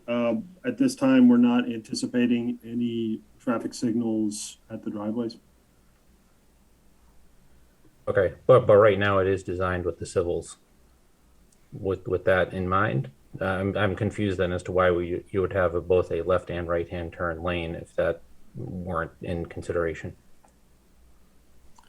Through the chair, we're not. So there are plenty of instances where there are separate left and right turn lanes at an unsignalized intersection. It's not a requisite that a traffic signal is installed. Okay. Thank you. Thank you, Chris. We had someone in the room here. My name's Casey Lamontine. I live at 265 Worcester Street, directly across from, I'm on the corner of Hilltop and Worcester. So we're really concerned about that new entrance being opened up. And I'm curious, I think in the specs it did say that it was an employee entrance, but like we just mentioned that there's traffic both ways. Is that going to be trucks also? We have 2 young kids and I'm just concerned about the pollution and the noise of trucks slowing down to turn into there directly in front of our house. So I didn't know whether that was planned to be employee only or if, what the traffic flow will look like. Yeah, if I remember correctly, my impression is, and the applicant confirmed this, but you're talking about the driveway that's more or less opposite of Hilltop. Yes, yeah. Yes, that's the western driveway, also known I think as Drive C. My impression is that that was for employees only, that that was not expected to carry truck traffic. But I think the applicant should, we can confirm that, and if appropriate, the planning board will include as a condition in the permit, if the planning board decides it's appropriate, that the planning board may basically prohibit truck traffic in that driveway. Okay. It remains to be seen. I want no commitments, but it's Yeah. a possibility. Yeah, I think they also mentioned that there was no impact onto the exit from the pike. And I feel like there's some days where it is backed up to our house. We could see that. So I can only imagine with tractor trailers going out, that that's going to be another thing just to keep in mind. Thank you. Thank you. Do we have, let's see, I don't see any hands raised on Zoom. Thank you, Justin, No for problem. giving me some power here. I don't usually keep this up that long. I have a hand back there in the room. Come forward, please. My name is Cole Thornton. I live on 15 Maplewood Drive, right across the street from Wyman Gordon. Just one concern I have is just the quality of our roads over time if this project does go through. Because if 200 trucks a day are driving up and down Worcester Street, what's Worcester Street going to look like in a year? Or 2 years and 3 years, so on.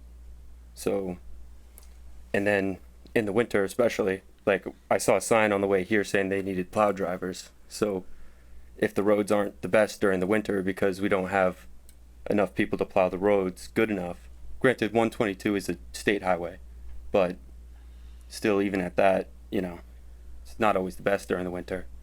So if we have 200 trucks a day coming through there, how safe is that for, the places and the families around there? Thank you. Thank you. Anybody else at this point?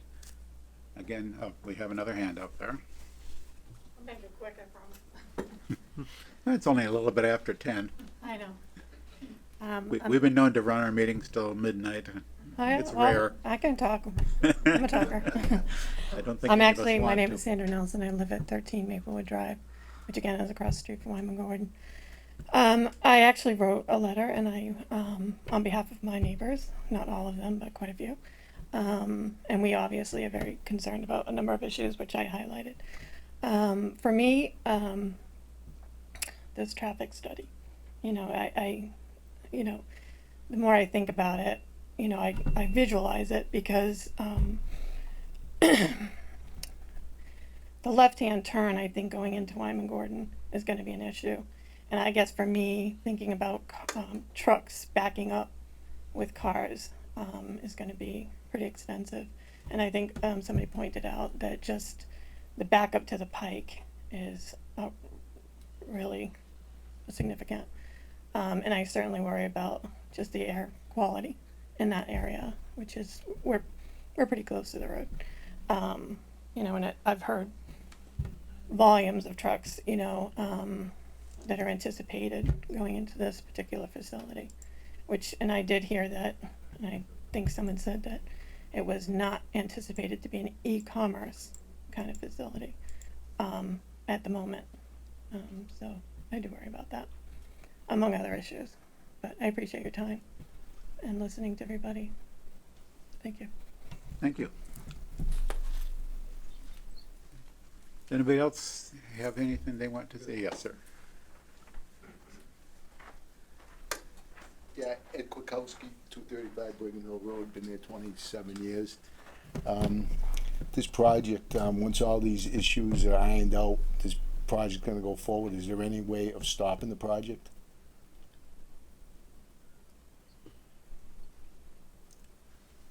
I don't know that we can answer that one way or the other. I mean, it is, the planning board has the discretion to deny a special permit if, under certain conditions, if the project cannot be mitigated to a point or can be found to be utterly incompatible. There are various reasons why the board is empowered to deny a special permit.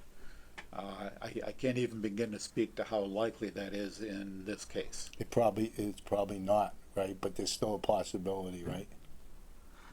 So I guess the answer that I could give is that the three boards, there's the Conservation Commission, the Zoning Board of Appeals, and the Planning Board that are reviewing this project for local approval. In terms of that, there's specific criteria outlined in each of their bylaws that they review these projects under. If the project is found for certain reasons not to meet those criteria or otherwise cannot meet the thresholds required by the board's review, they can issue a denial. That denial is then appealable by the applicant.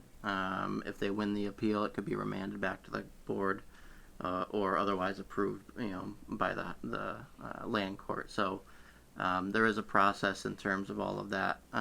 If the applicants meet all of the criteria as outlined by the board and through that process, there's very little in terms of rendering a denial. So those are the criteria, and I'll be working on issuing a memo outlining what those criteria are to help the public to review that and understand what specific issues each of the boards are looking for. Okay, thank you.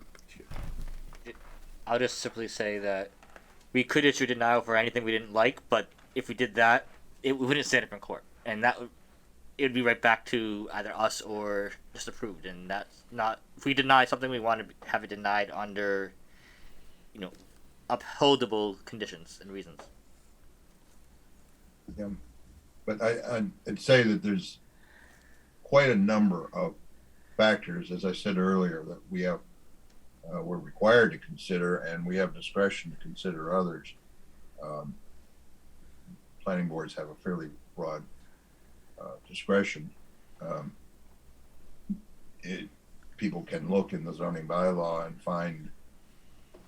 spend long enough, you can find all of them, but I think it's 1.5.1 or thereabouts has the first primary list of findings that we have to make. And that'll get you started on that. I mentioned the one about compatibility. But there are, all over the bylaw, there are requirements, and they have to be met.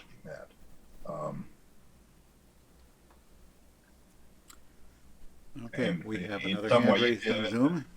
We have to get to where mitigation is, where we have adequate mitigation.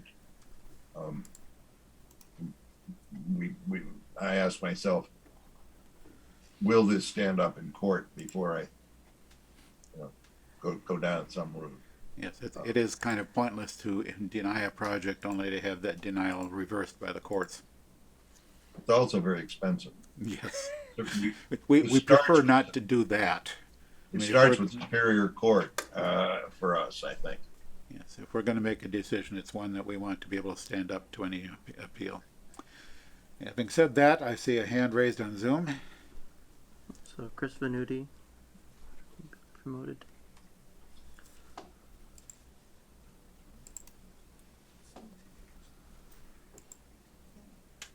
Hi, yes. I was just Chris Venuti, 7 Maplewood Drive, directly across from where the entrance is going to be. I'm just wondering what sort of accommodations can be made for noise. If this is going to be 24 hours a day, 7 days a week, 365 days a year, I don't want to have to wear earplugs every day. Yes, I think that gets back to the related questions about, and the applicant has said that they will be supplying us with additional information about the hours of operation, what is expected to happen during various different hours, how is truck traffic to be distributed across the day. There's a number of that relates to a number of things that we want the applicant to explain to us more fully. Noise being one of several. Thank you. Thank you, Dave. We Bob? might want to see if we can figure out how to get some advice on acoustics.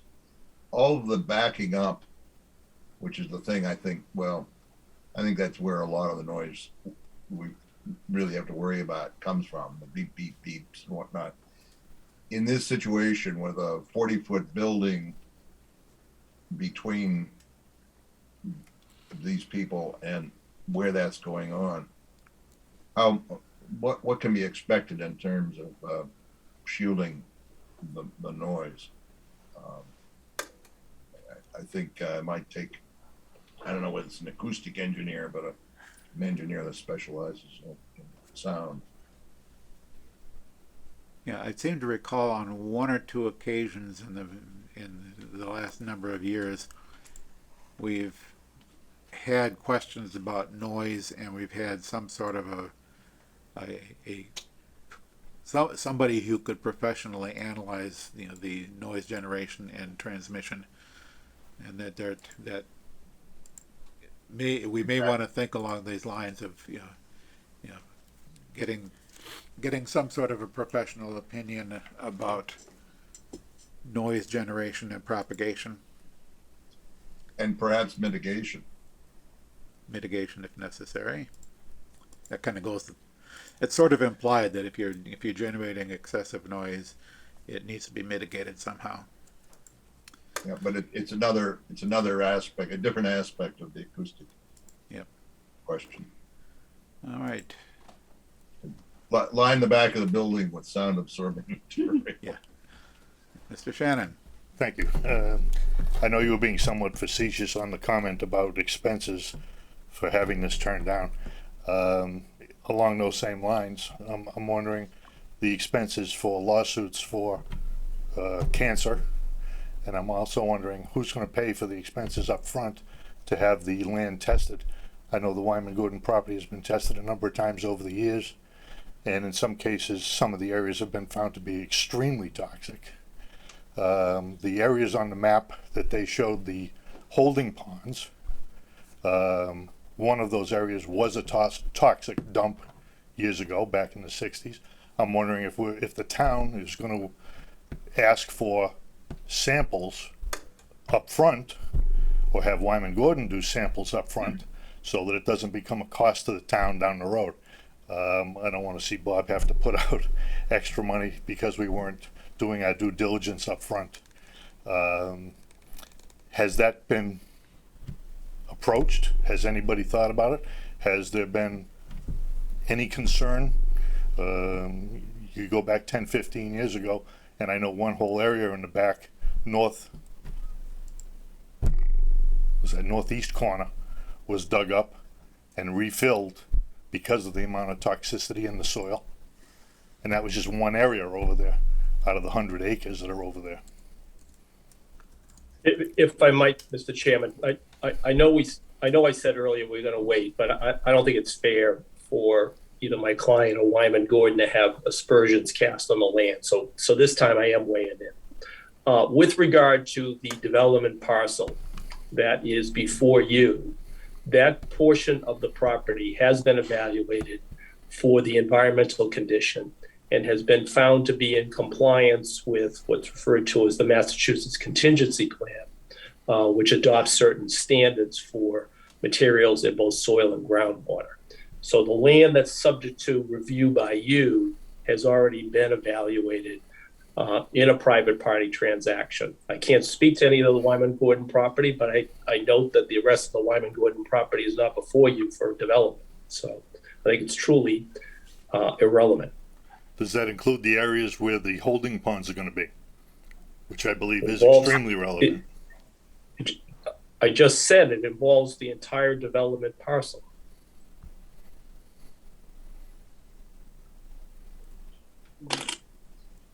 Will we, Mr. Chairman, will we be able to see those reports of that soil that was sampled or reviewed? I'm not sure whose word we're taking on this, that someone walked out and said, yeah, this is a good piece of property, you can build on it. Off the top of my head, I don't know the answer to that. Mr. Chairman. Yes, sir. In the evaluation of special permits for the future use of property, the current condition of the property is not something that in every other application that's come before you, I'm aware that the board has sought and got into investigation. It's a matter for private parties to deal with. The Massachusetts Department of Environmental Protection has plenary enforcement power to protect public health and safety.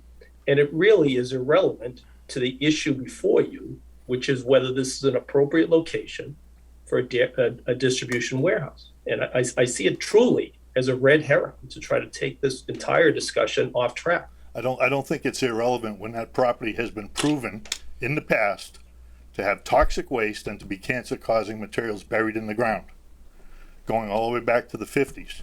I don't feel that that's irrelevant. I'm sorry. If you look at the number of people in Grafton in that area who have died over the years from cancer, the rate is much higher than it is on the average anywhere else in the country. This is something that's fact. I'm not making this up. I've been in town for 60 years. You know, I know all the stories. I don't want to see the town rush to build a complex and have a problem 5 years down the road when someone finds out that that property does have hidden or buried toxic material on it. Whose problem is that going to be if it happens? And why? Bob, correct me if I'm wrong, but if the town gives the permit, isn't it the town's problem? No. I think not in this case. We're not. It's you know, Then it behooves us to demand that Wyman Gordon prove to us that the land is proper for building. I'd like to see on the site plans outlines of all the areas that were in question, both on the wherever this project might affect. For example, if water were flowing from here towards Flint Pond across the Wyman Gordon property, I'd be interested to know about that. Yes, and you remember and you know that that's why the town forced Wyman Gordon to make those corrections a decade ago, because that was polluting Flint Pond. I don't know, did the town do that or did higher levels do it? State, federal? In any case. At the very least, I'd suggest that I'll take at least a staff level review of some of those historical issues and see if there's any additional follow-up that we need to do. yeah. Is there documentation of an existing known problem within the area of the property that this development is going to be occupying? Yeah, we're talking about putting thousands of gallons of water in a holding pond every time it rains, and letting it leach out from two different sides of the property, okay? One toward an area where we already know there has been a problem in the past, toward the Hollywood Garden area, okay? And one toward Millbury, which, quite frankly, if I lived in Millbury, I'd be a little upset right now, or at least questioning what was going to happen to that water and how far it was going to leach. Who has wells over there? Who has wells up in Hollywood Garden? The comments are duly noted, and I don't have the answer for that tonight, but I will. I didn't expect an answer. I just want the town to protect itself and to be aware of the potential hazards down the road. For the sake of a few thousand tax dollars, it may not be worth it. To Bob's point, we don't want to be spending money we don't have to. Absolutely. Thank you. Thank you. Thank you.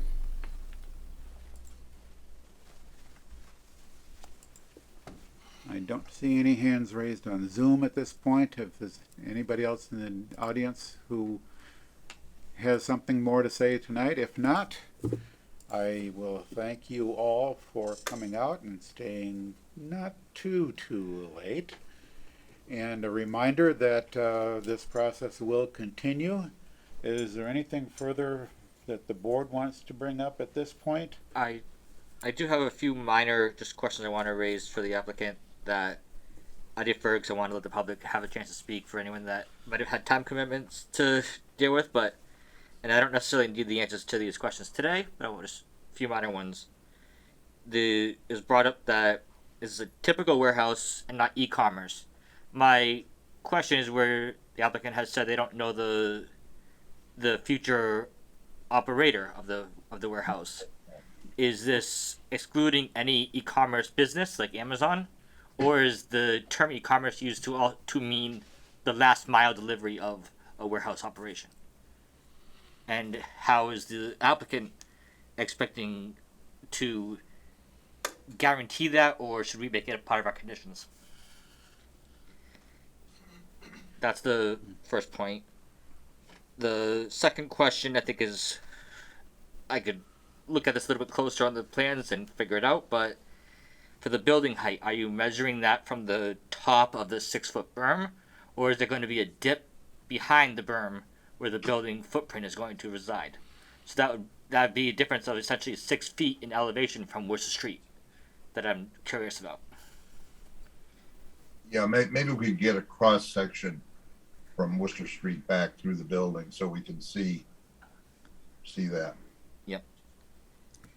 And the other question is regarding the accident numbers that the applicant has put forward in the documentation. Is where exactly did those accident numbers come from? Was it from the police department directly? You know, what sources did they use for what area for those accident numbers? It'd be good to know, because the applicant's proposed numbers contradict what the public has said in what their experience has been. So I just want to know where the numbers are coming from so we can kind of make sure about that. That comes up a lot in these. I'm afraid no one ever figures it out. That there were a lot of accidents that didn't somehow get captured in a way that they turn up. And that's just why I want to know where the numbers are coming from. That's Yeah. bottom line. Yeah, one small follow-up to the question about the ultimate user or the ultimate occupant of this. As I recall from some of the discussion we've heard tonight, the design of the facility, in particular the design with some number of tractor-trailer style loading docks behind the building, that design would seem to me to tend to somewhat constrain the different kinds of operations that might ultimately use the facility. How much of that, you know, the ultimate use is constrained by the existing design is kind of I think a question that several of us have been asking, and in from one angle or another, and it might be useful to get sort of a better characterization of the extent to which the existing, the proposed building design limits the uses that may be made of it, and perhaps more importantly, if something like a last mile operation were to want to use a facility, would they require a different design, sort of an external design of the loading areas and the driveway areas for vehicles? So if that's the case, to the extent that that's true, a proposed last mile type operation or fulfillment center type operation might require a modification of any permit the board might issue, which would give the board an additional opportunity to review and either approve or disapprove such a change. So in terms of what the applicant might be able to give us for right now, is they might be able to give us some sense of the extent to which the proposed design constrains the ultimate occupant and the use they may make of it. And that's sort of, I'll put that out there, in combination with all the other questions about, well, who is ultimately going to be using this building. As there's at least one aspect that the planning board, one aspect of information the planning board could use to help us decide what we think of this, in terms of particularly in terms of the potential truck traffic or potential traffic in general. I have one more quick question. So yes, we have another question out here. So just Chris Thornton again from Maplewood Drive. So I want just clarification on the definition of warehouse versus distribution center, and then what the impact on traffic is for each of those facilities. Because it probably wouldn't take much to build a warehouse and then say, oh, 2 years down the road, 3 years down the road, we're now a distribution center or vice versa. So are those words interchangeable? And what is the impact on traffic or, vehicular moves on each type of that facility? And because it seems to me that a building of that size is a building, and you can make it whatever you want to make it. So that's all. I think I asked about that earlier. Yes, I think. So just to parse out briefly, and it's not a clear answer because it's more detailed, but there's, the warehouse and distribution uses that the traffic consultant was discussing in terms of the ITE standards. That's separate from the uses as defined in the zoning bylaw. We have a transportation distribution as well as a industrial use. So those are different in the interplay of those. So we're reviewing it under the zoning bylaw. That doesn't mean that necessarily dictates the ITE standards that should be used. If there's any change in use, that would be at the discretion of the zoning enforcement officer. So at the time that happened, there may be additional permits required depending upon the new user. Yeah, so I think in various ways we're getting at the question a lot of folks have is, well, ultimately what different things, what's the range of different things that can happen here, and within that range, are there impacts that are different enough that we need to address them in some way in our decision? So, having said all that, anything else, Bob? Yeah.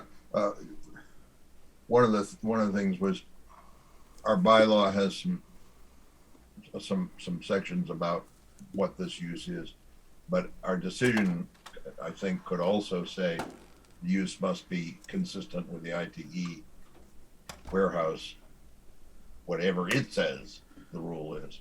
I did have one other question.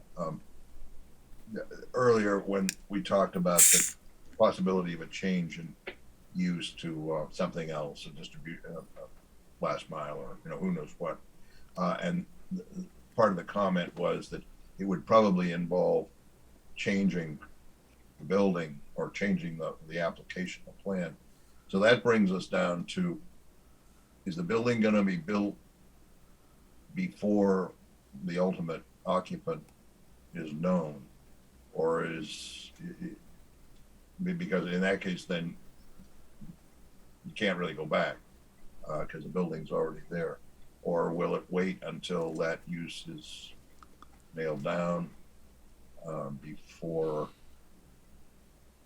the building, substantial use of the special permit is made? Well, one way or the other, through you, Mr. Chairman, the special permit will be tied to the plan, which is building specific. Whether that gets constructed in advance or whether it stays on paper until there's a user, if there needs to be a change, that change needs to come back to you, assuming that it's a material change. And if it's material change, then you would reopen the public hearing and may ask for additional information. So, we recognize that the building submitted has not been designed in a cavalier fashion. It's one that fits a significant component of the marketplace, and we've heard various ways that you want us to better define specifically the use and how you get protected, and we're more than glad to do that because I think we can do that to satisfy each and every one of your concerns. And think about ways of making the front of the building itself attractive. All right. Anything else, Bob, at this point? I have another hand raised on Zoom.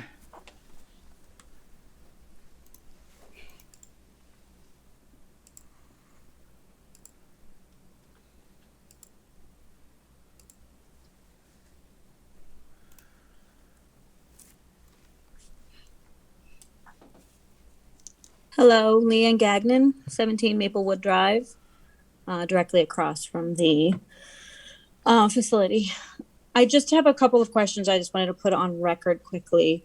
I know it's late. For the traffic study, I know it was mentioned that that company has done many traffic studies with this kind of facility in mind, and that they've gone back and seen the results and how it compared. So could we get a list of some of those traffic studies so that we as a community can see how it compared? Also, just to put some of our minds at ease, if you could give us examples of warehouses in the area that will match this type of use and size, and so we can see, are they near residential areas? How have those areas been affected? Just it would be a good gesture to let us see.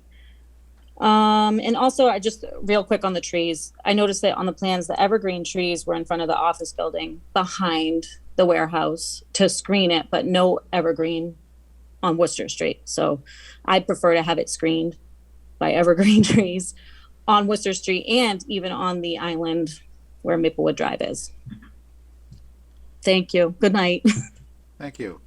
Yeah, evergreens stay green all year round, but they go downhill faster, don't they? So, and that's why I'm sure we have a balance of landscape design recommendations. The rendering looked nice. Oh, rhododendrons, 40 feet high. Well, we've got some in the 20. I'll settle for 35. Linda likes rhododendrons, I know. Yeah, no. Gabrielle McLean. All right, we have another hand raised on Zoom.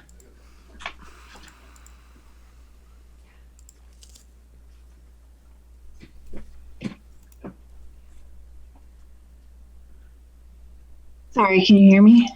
Yeah, thank you. I live at 3 Lakeview Drive, and my concern is when the trucks are pulling out, taking a right-hand turn onto 122, will there be enough clearance so they don't have to pull into oncoming traffic? I've seen a few places in Grafton where the trucks are taking those turns, and they really do rely on the lights because people are parked back a ways so that they can pull out. And so it concerns me a little bit with the speed of the traffic going down 122 that they'll pull out and they'll have to pull into that oncoming lane. That's it. That's a good question. Thank you. I'm sure there's a good answer for it too, but it's one little item that a lot of people don't think about. Thank you so much. Yeah, I'd like to see the design so that they never have to cross the center line. Yep.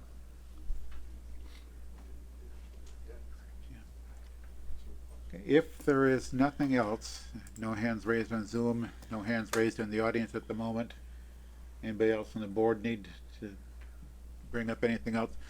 If not, we've had, I think, a pretty productive evening. We've gotten a lot of stuff on the table on our list of issues, questions to be answered, studies to be continued. At this point, we'll be awaiting peer review from Graves and from MDM, and we need to think in terms of when should we hold the next hearing, the continuation of this. Our meeting schedule, we've got a meeting 1 week from tonight, which is almost certainly too soon to get any meaningful information developed and answers developed. And our next meeting after that is October 25th. October 25th, which is 4 weeks.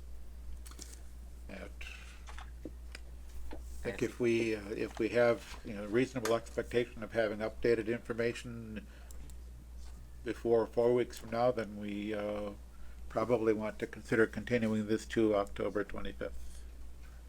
Does that seem acceptable to everybody?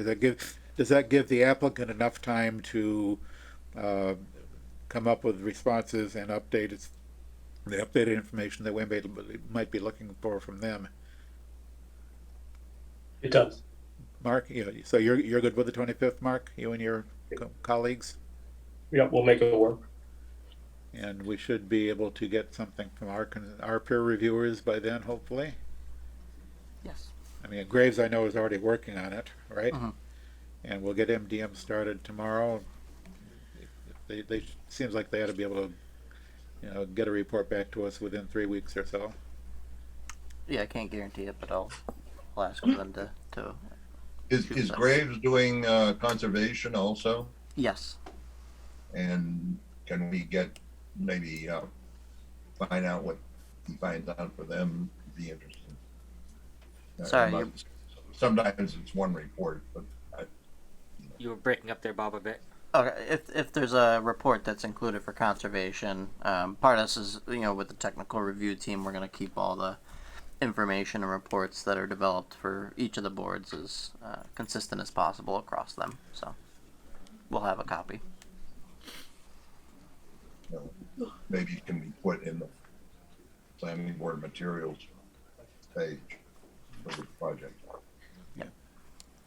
So if the applicant is willing to submit a written request for a continuation to October 25th, verbal request for right now, followed up by an email written request, that would work. Is, if the applicant is willing to make that request, then we can vote to continue the hearing. On behalf of the applicant making the request. Outstanding. I move that we grant the applicant's forthcoming written request to continue the hearing till October 25th at 7:30 p.m. Second. Moved and seconded. Any discussion of the motion? Hearing none. Roll call vote. Justin. Aye. Bob. Aye. Linda. Aye. Prabhu. Aye. Dave votes aye. Motion carried unanimously. This hearing is continued.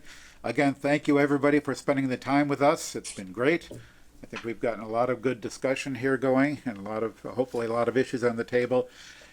If you think of something that we didn't talk about tonight, don't hesitate to either make a note to come back to the next hearing and talk about it, or send in a comment through the website to put it on record for the board. So this is not the last time you'll have a chance to speak up. And for ease of us, Chris, just to say it out loud again, if stuff does come in periodically over the next 4 weeks, if it gets up to the website sooner, that's beneficial. I at least will continue to look at the documents for this project so that I don't have to wait till the weekend before a meeting and read it all. Yep. Yeah, we try to upload the documents as soon as possible. Upload them as they come in. I know That you would be usually really try to do good. that, but I figured I'd say it. That would be really good if we could keep it up to date as much as possible, and give us heads up that new stuff has been posted.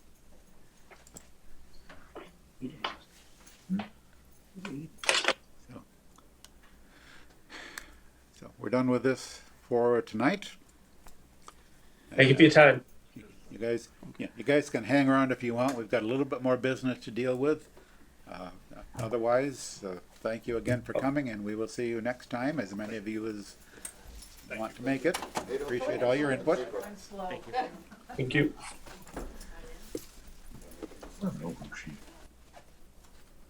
Okay, let's finish up our public hearing schedule for tonight. We have one left, which is a continuation of the site plan approval modification at 3 Centennial Drive. I'm not quite sure where we're at with that, other than they are due to appear before the ZBA later this week. I don't know what we have. So the for tonight. so the project materials were revised, moving the proposed storage structure that was originally proposed to be in the setbacks, out of the setbacks. So those revised plans should have been uploaded, and I believe the project applicant is here to discuss. Yeah, I am here.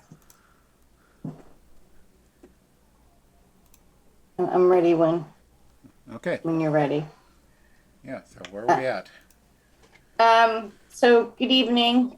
For the record, my name is Nicole Dunphy, project manager with High Point Engineering. Could I share my screen to present the latest revision? Yep. Thanks. I will. this. There you go. Let me know when you can see that. Yep, we can. All right. So I'll try and keep this brief. It's been a long night. We were before the board on August 23rd. We presented a plan to you that had a accessory storage building located in this portion of the property. It was set within the front yard setback, which required us to get a variance from the Zoning Board of Appeals. After some feedback from this board and some additional discussions we had with the town, we thought it might be beneficial for us to look at some alternate locations for the storage building that would take the variance out of the equation. So we proposed relocating that facility over to this portion of the site, to the southwest. A new employee access would be constructed in this corner of the building to allow easy access from the interior of the building to the storage facility. Some of the improvements that we proposed will remain as they did in the last presentation. We are proposing to do a mill and seal coating of the upper parking lot with new striping up in this area. We're proposing to replace the concrete sidewalk over on the east side of the building to promote some positive drainage away from the building. We do have some previously approved electrical improvements that we discussed, and we are proposing some landscape screening from Pine Street, as well as doing the new delivery driveway around the front, and relocation of the identifying signage from this back corner to this corner up in here. What this does by relocating the accessory building is kind of, as we said, eliminates the use for a variance. It is located on the lower portion of the site, so it will not really be visible from Centennial Drive or from Pine Street, because it's also blocked by the building along Pine Street. So we thought this might be a better functioning location for this facility. And I will take any questions that the board may have. Is this the plan? Do we have this plan on our site? You do. So this is the full set of site plans that was submitted for the new location, along with a letter. So you have full engineering plans that were submitted, and then this is just my presentation material for today, the color plan. Well, I'm looking at our site and I see August 13th, site plan revised August 13th. Yeah, we don't have this uploaded on our website.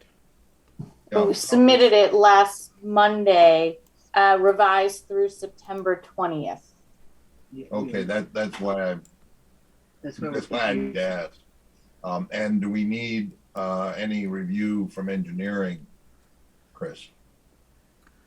I believe this was submitted to engineering as well, but I can double check and make sure that that was done. I apologize for not having it uploaded.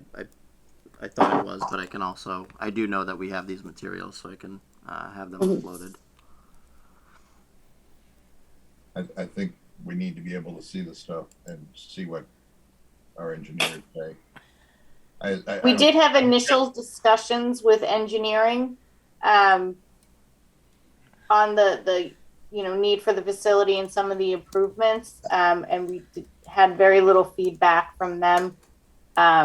The only change, as you can see in here, from what was what you saw last time, the only change is the location of this building and the connection now from the principal building to this new facility.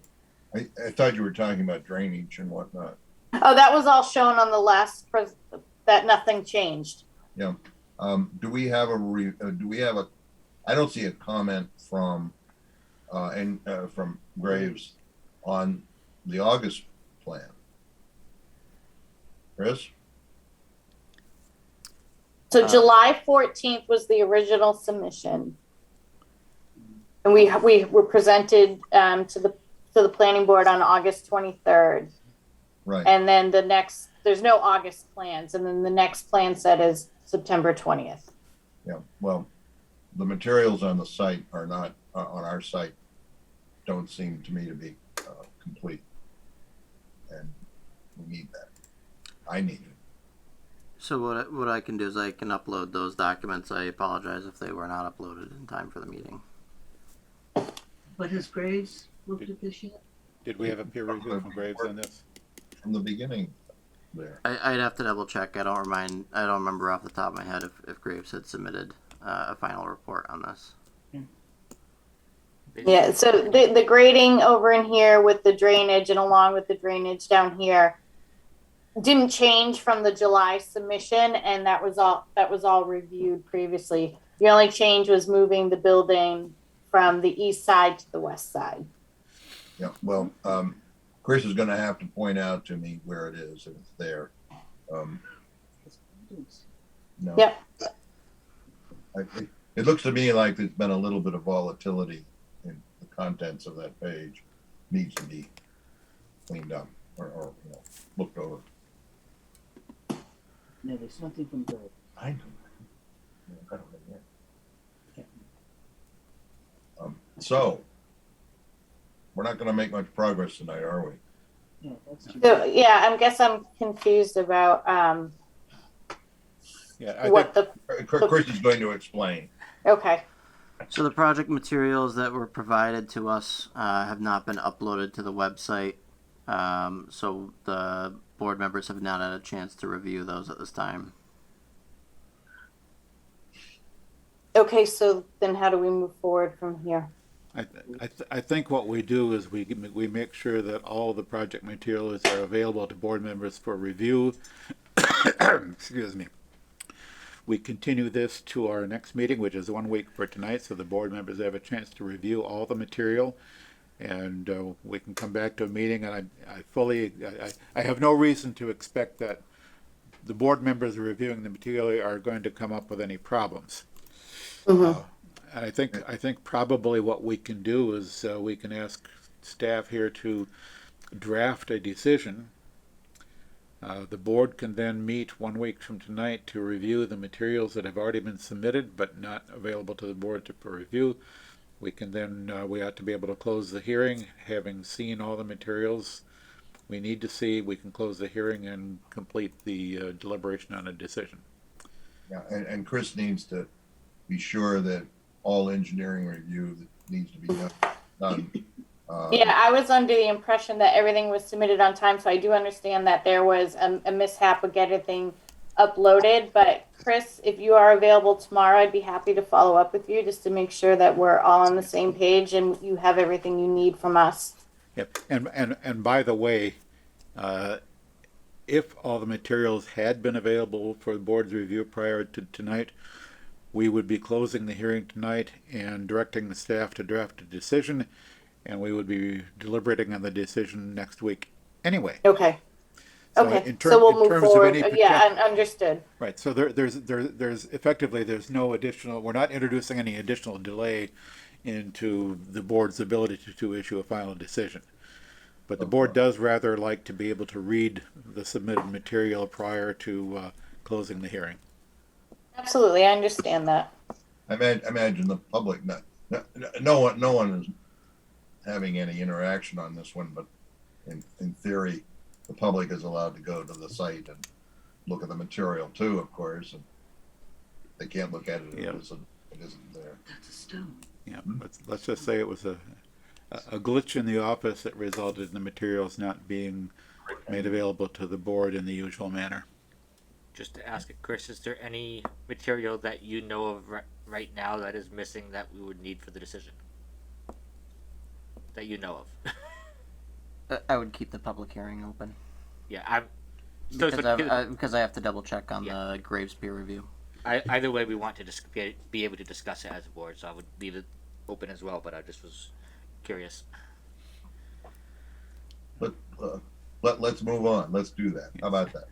So, at this point, we I- probably, staff probably has all the materials in hand, Mm-hmm. just the board hasn't been able to see them as of yet. So Right. a request to continue the hearing to October 4th at 7:30 PM would be in order.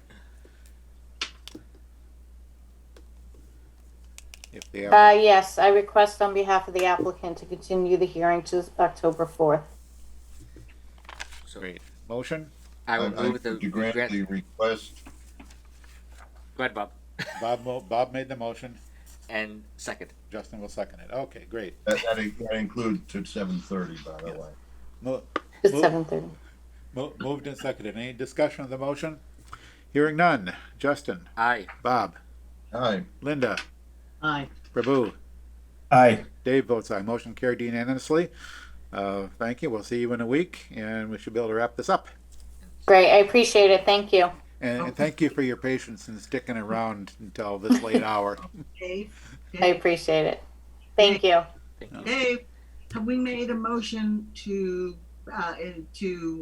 direct staff? Yeah, that was part of that was part of it. Okay, I move that we ask, or that we direct staff to To draft a prepare decision. a draft decision. I'll second that. Moved and seconded. Any discussion? Hearing none. Justin? Aye. Bob? Aye. Linda? Aye. Prabhu? Aye. Dave votes aye. Motion carried unanimously.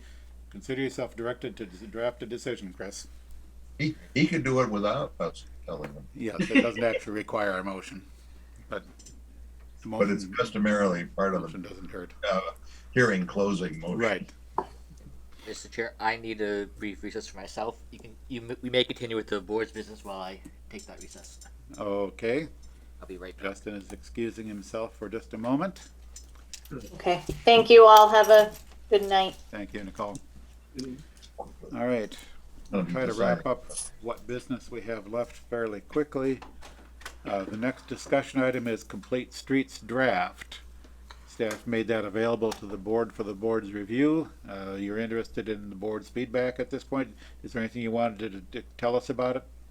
Yeah, so I'll just give a kind of a brief overview and just some reminders of the process of the Complete Streets plan or Complete Streets process. So this is a project, through the state Complete Streets policy draft. What we're looking at is this would qualify for the first requirement of entering into as a tier 2 community.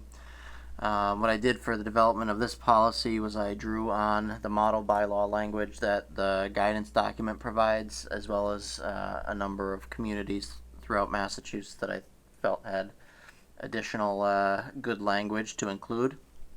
I had a number of kind of minor tweaks from my own personal experience that I included to develop this policy. It gives, in my opinion, a good amount of discretion to the town in terms of implementing it, but also has a number of the requirements, and I think will score very highly in terms of the state's review process of the policies. I did submit this to DPW as well as the town administrator, and I don't believe that there's any additional input to be had at this time. I will be forwarding this to the select board as well and presenting to the select board, who is the final signatory to this policy. In terms of how I structured the policy document, the select board holds discretion over the policy. I did provide some administrative staff support to the director of DPW in terms of implementing the policy as well to expedite some kind of minor project constraints. So I think that will flow very nicely in terms of implementing this policy. I'm happy to answer any questions, but that's kind of my brief 30,000 foot overview of it. Looked at it, was pretty happy with it. Do we need to do something like recommending it to the selectmen? To the Uh, select board? So again, not required, but I just like to run these things by the planning board to get extra input. So I'm happy enough. If you want a motion, we'll do it. Otherwise, be interesting to see how it works out. Anyone else have any comments on the complete street? Did I hear Bob making a motion or asking whether a motion is necessary? I was asking, I move that we recommend it to the selectmen, to the select board, and to the town administrator, the two signatories. Someone else want to? Second. Moved and seconded. Any discussion of the motion? I'll just observe, I think I've mentioned this before, that there are some elements of the complete streets policy that may suggest some changes to the subdivision rules and regulations so that subdivision roads are, to whatever degree appropriate, in compliance with or compatible with the complete streets policy. But that's one of those things that we can revisit once we're done with our current round of subdivision rules regulations, since the complete streets is not yet a formal policy of the town. And once it's accepted and by the state. Yeah, so once it becomes a policy in full force, we can then look at what the policy requires us to do. You know, I'm looking for us to get the carrot. Yeah. All right. Any further discussion of the motion? Hearing none. Justin. Aye. Bob. Aye. Linda. Aye. Prabhu. Aye. Dave votes aye. Motion carried unanimously. The next discussion item topic, and I don't want to spend any significant time on it tonight given the lateness of the hour, is subdivision rules and regulations. I did distribute a draft 7 with a few changes made in response to various comments. Bob has sent back to me a few additional comments. And unless anybody from the board has additional comments to make or suggestions or questions, there's just a couple things I want to point out that I'm going to be doing some further work. Anybody else from the board have anything on the latest draft of the subdivision rules? Here. I didn't quite finish this draft in reading, but got Yes, well, 3/4 of the way. I'll be coming up with yet another draft shortly. One of the things that I am going to do, because it's sort of a question that Bob had raised last time, got me thinking, and after I had sent out this latest draft, my mind kept working on this, and I said, I think I want to change the definition of cul-de-sac. Generalize it so that the definition of a cul-de-sac is a road with an intersection at one end, the other end being closed and no other intersections. That way, it's a cul-de-sac no matter how it terminates. Even if it has nothing that you could even begin to seriously think about turning around it, it's still a cul-de-sac. One closed end, one open end. And then later in the rules, we talk about a cul-de-sac's got to have a circular turnaround, but that shouldn't be part of the definition. A cul-de-sac is just that road with a closed end and an open end, and nothing else. So, in the interest of trying to keep things simple and clear, and the other interesting thing that some of the questions last time around raised in my mind was, what happens, and you raised this, Bob, what happens with one of these cul-de-sacs when you end up extending that road to adjacent property and you eliminate the turnaround? What happens to the lots that had frontage on the cul-de-sac? And I am in the process, I'm not prepared to talk about it tonight. I'm putting together a little something that sort of examines that question. What can happen? What happens to the lot frontages? What happens to the lots? There's some interesting wrinkles to go with this. So I expect to be prepared at the next meeting to go through what I've come up with a few pictures with circles and arrows and a paragraph in the back of each one. No. That doesn't mean anything to most of you guys, I suspect.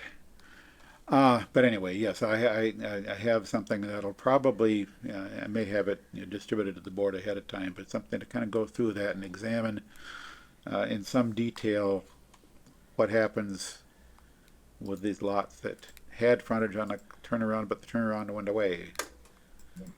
And some interesting wrinkles. I hope you do get that out ahead a bit, Dave, because I know I've got all these obscure little things that have come up over many years. So, yep, want to be able to look at it and try to see if it covers the ground that I know. So, and that will end up raising a question about what we might want to put in our rules and regulations regarding those situations. I think there may be something that we're going to want to say, but we could talk about it next time. Yeah, it's a tricky, you might have, it's a really tricky thing what solutions we have available, but it's a little late to be getting into it right now. Yeah, Did you skip mill redevelopment overlay? Yeah, I skipped over mill redevelopment, assuming that there's no new information on that. There's no new information. I do have a brief update on the timeline. So I did meet with representatives of CMRPC. As the board knows, we're progressing under the DLTA for this project. We are required to finish that for December of this year to close out that work. So we are targeting a spring town meeting for implementation of that zoning. So I'm expecting to have the bylaw language finalized for December, as well as warrant article language drafted. So we'll be sitting on that material well in advance of the spring town meeting. But I think that's an achievable timeline, and we'll just then have that in our back pocket for submitting at a later date. Okay. Yeah, DLTA is funny. It runs on a calendar year. You have to spend the money by the end of the year rather than the usual fiscal cycle. Okay, and moving on then. We have no bills that I'm aware of. Minutes of previous meetings. There's one set of minutes that we discussed at our previous meeting but did not approve because there was a question about the wording of one sentence in there. Chris was going to review the video and clear that up. Did that happen? I apologize, I did not have the time to review that, but I will for the October 4 meeting. All right, so we'll defer action again to October 4. What do we have? I did change it if you want to look at it. Yeah, I looked at it. It is changed. I had raised the question about the wording and the whole. I changed the wording. I saw that, Natalie. This was a point that Bob and I were talking about. What was the cutoff date? Long story short, Resonate or what was it? I forgot. It's too late, but they are supposed to come back by December, and that is sort of captured in the minutes. Natalia, I saw that. So, you satisfied that the minutes are accurate now? I move. So move. Okay. Is there, since you were the one who raised the question. 1 second's what I move. I make a motion. Second. Prabhu's moving that we approve those minutes that we discussed last time. And All right, seconded? I'll second. Yes, I did second. Okay, outstanding. Moved and seconded. Discussion. Hearing none. Justin. Aye. Bob. Aye. Linda. Aye. Prabhu. Aye. Dave votes aye. Motion carried unanimously. Can take that one off the table.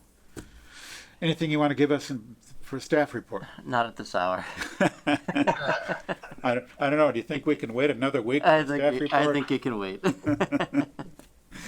And anything in correspondence that caught anybody's eye? Is there anything that the board needs to discuss, even if it's next week, about the Tufts thing in a correspondence? About the pigs? we approved the swine change, whatever it was, 7 years ago. And they remembered that they were supposed to tell us for 7 years or whatever it is Okay. when things happen. So before my time. Makes sense. And both swine barns are perfectly fine. We've been out there and taken a walk. So they're just giving us a Nice required facility. notification. At least on the outside, they're nice. Yeah. Just checking. Alrighty. Pretty much everything they do at us is. Do we have any reports from planning board representatives and town committees and CMRPC? The library is delayed, right? Yeah, same. No updates since last week, Yeah. last meeting. And town common stuff, there's still change orders to be to be coming, and those are also not yet on select board agendas. Yeah, but you can now go on the common and walk around. Yes. And there are pictures. And it looked pretty good. At the CPC But has anyone meeting tried this- any wheelchairs yet on the bricks? Yeah. At the CPC this past Thursday, it was said that the historic commission was recommending and expecting it to be closed back up immediately because of hydro seeding that was done and other work. They got to keep it closed until after all the work was done. But they also told me that the ultimate decision maker on that is Evan, and I did have a private conversation with Evan, and he said he expects to keep it open for the majority of the common. Yeah, So- I'm not sure about there. The Gazebo Palooza was going to be on the common, and now it has to be moved back onto Jordan Boulevard, behind the one Grafton Common. This coming weekend, I think. Yes, October 2nd. Saturday. Interesting event. Sean Paget has done an incredible job of putting together something. Everybody wants to go read up. It's gotten a little bit of coverage by Dana Wilson. About 5,000 tweets and Facebooks. Okay. Anything else? I move we I adjourn. think. I move we adjourn. You didn't get the 10 o'clock, but you got the second. Yes. Okay, moved and seconded that we be adjourned. Justin, Aye. Bob, Aye. Linda, Yes.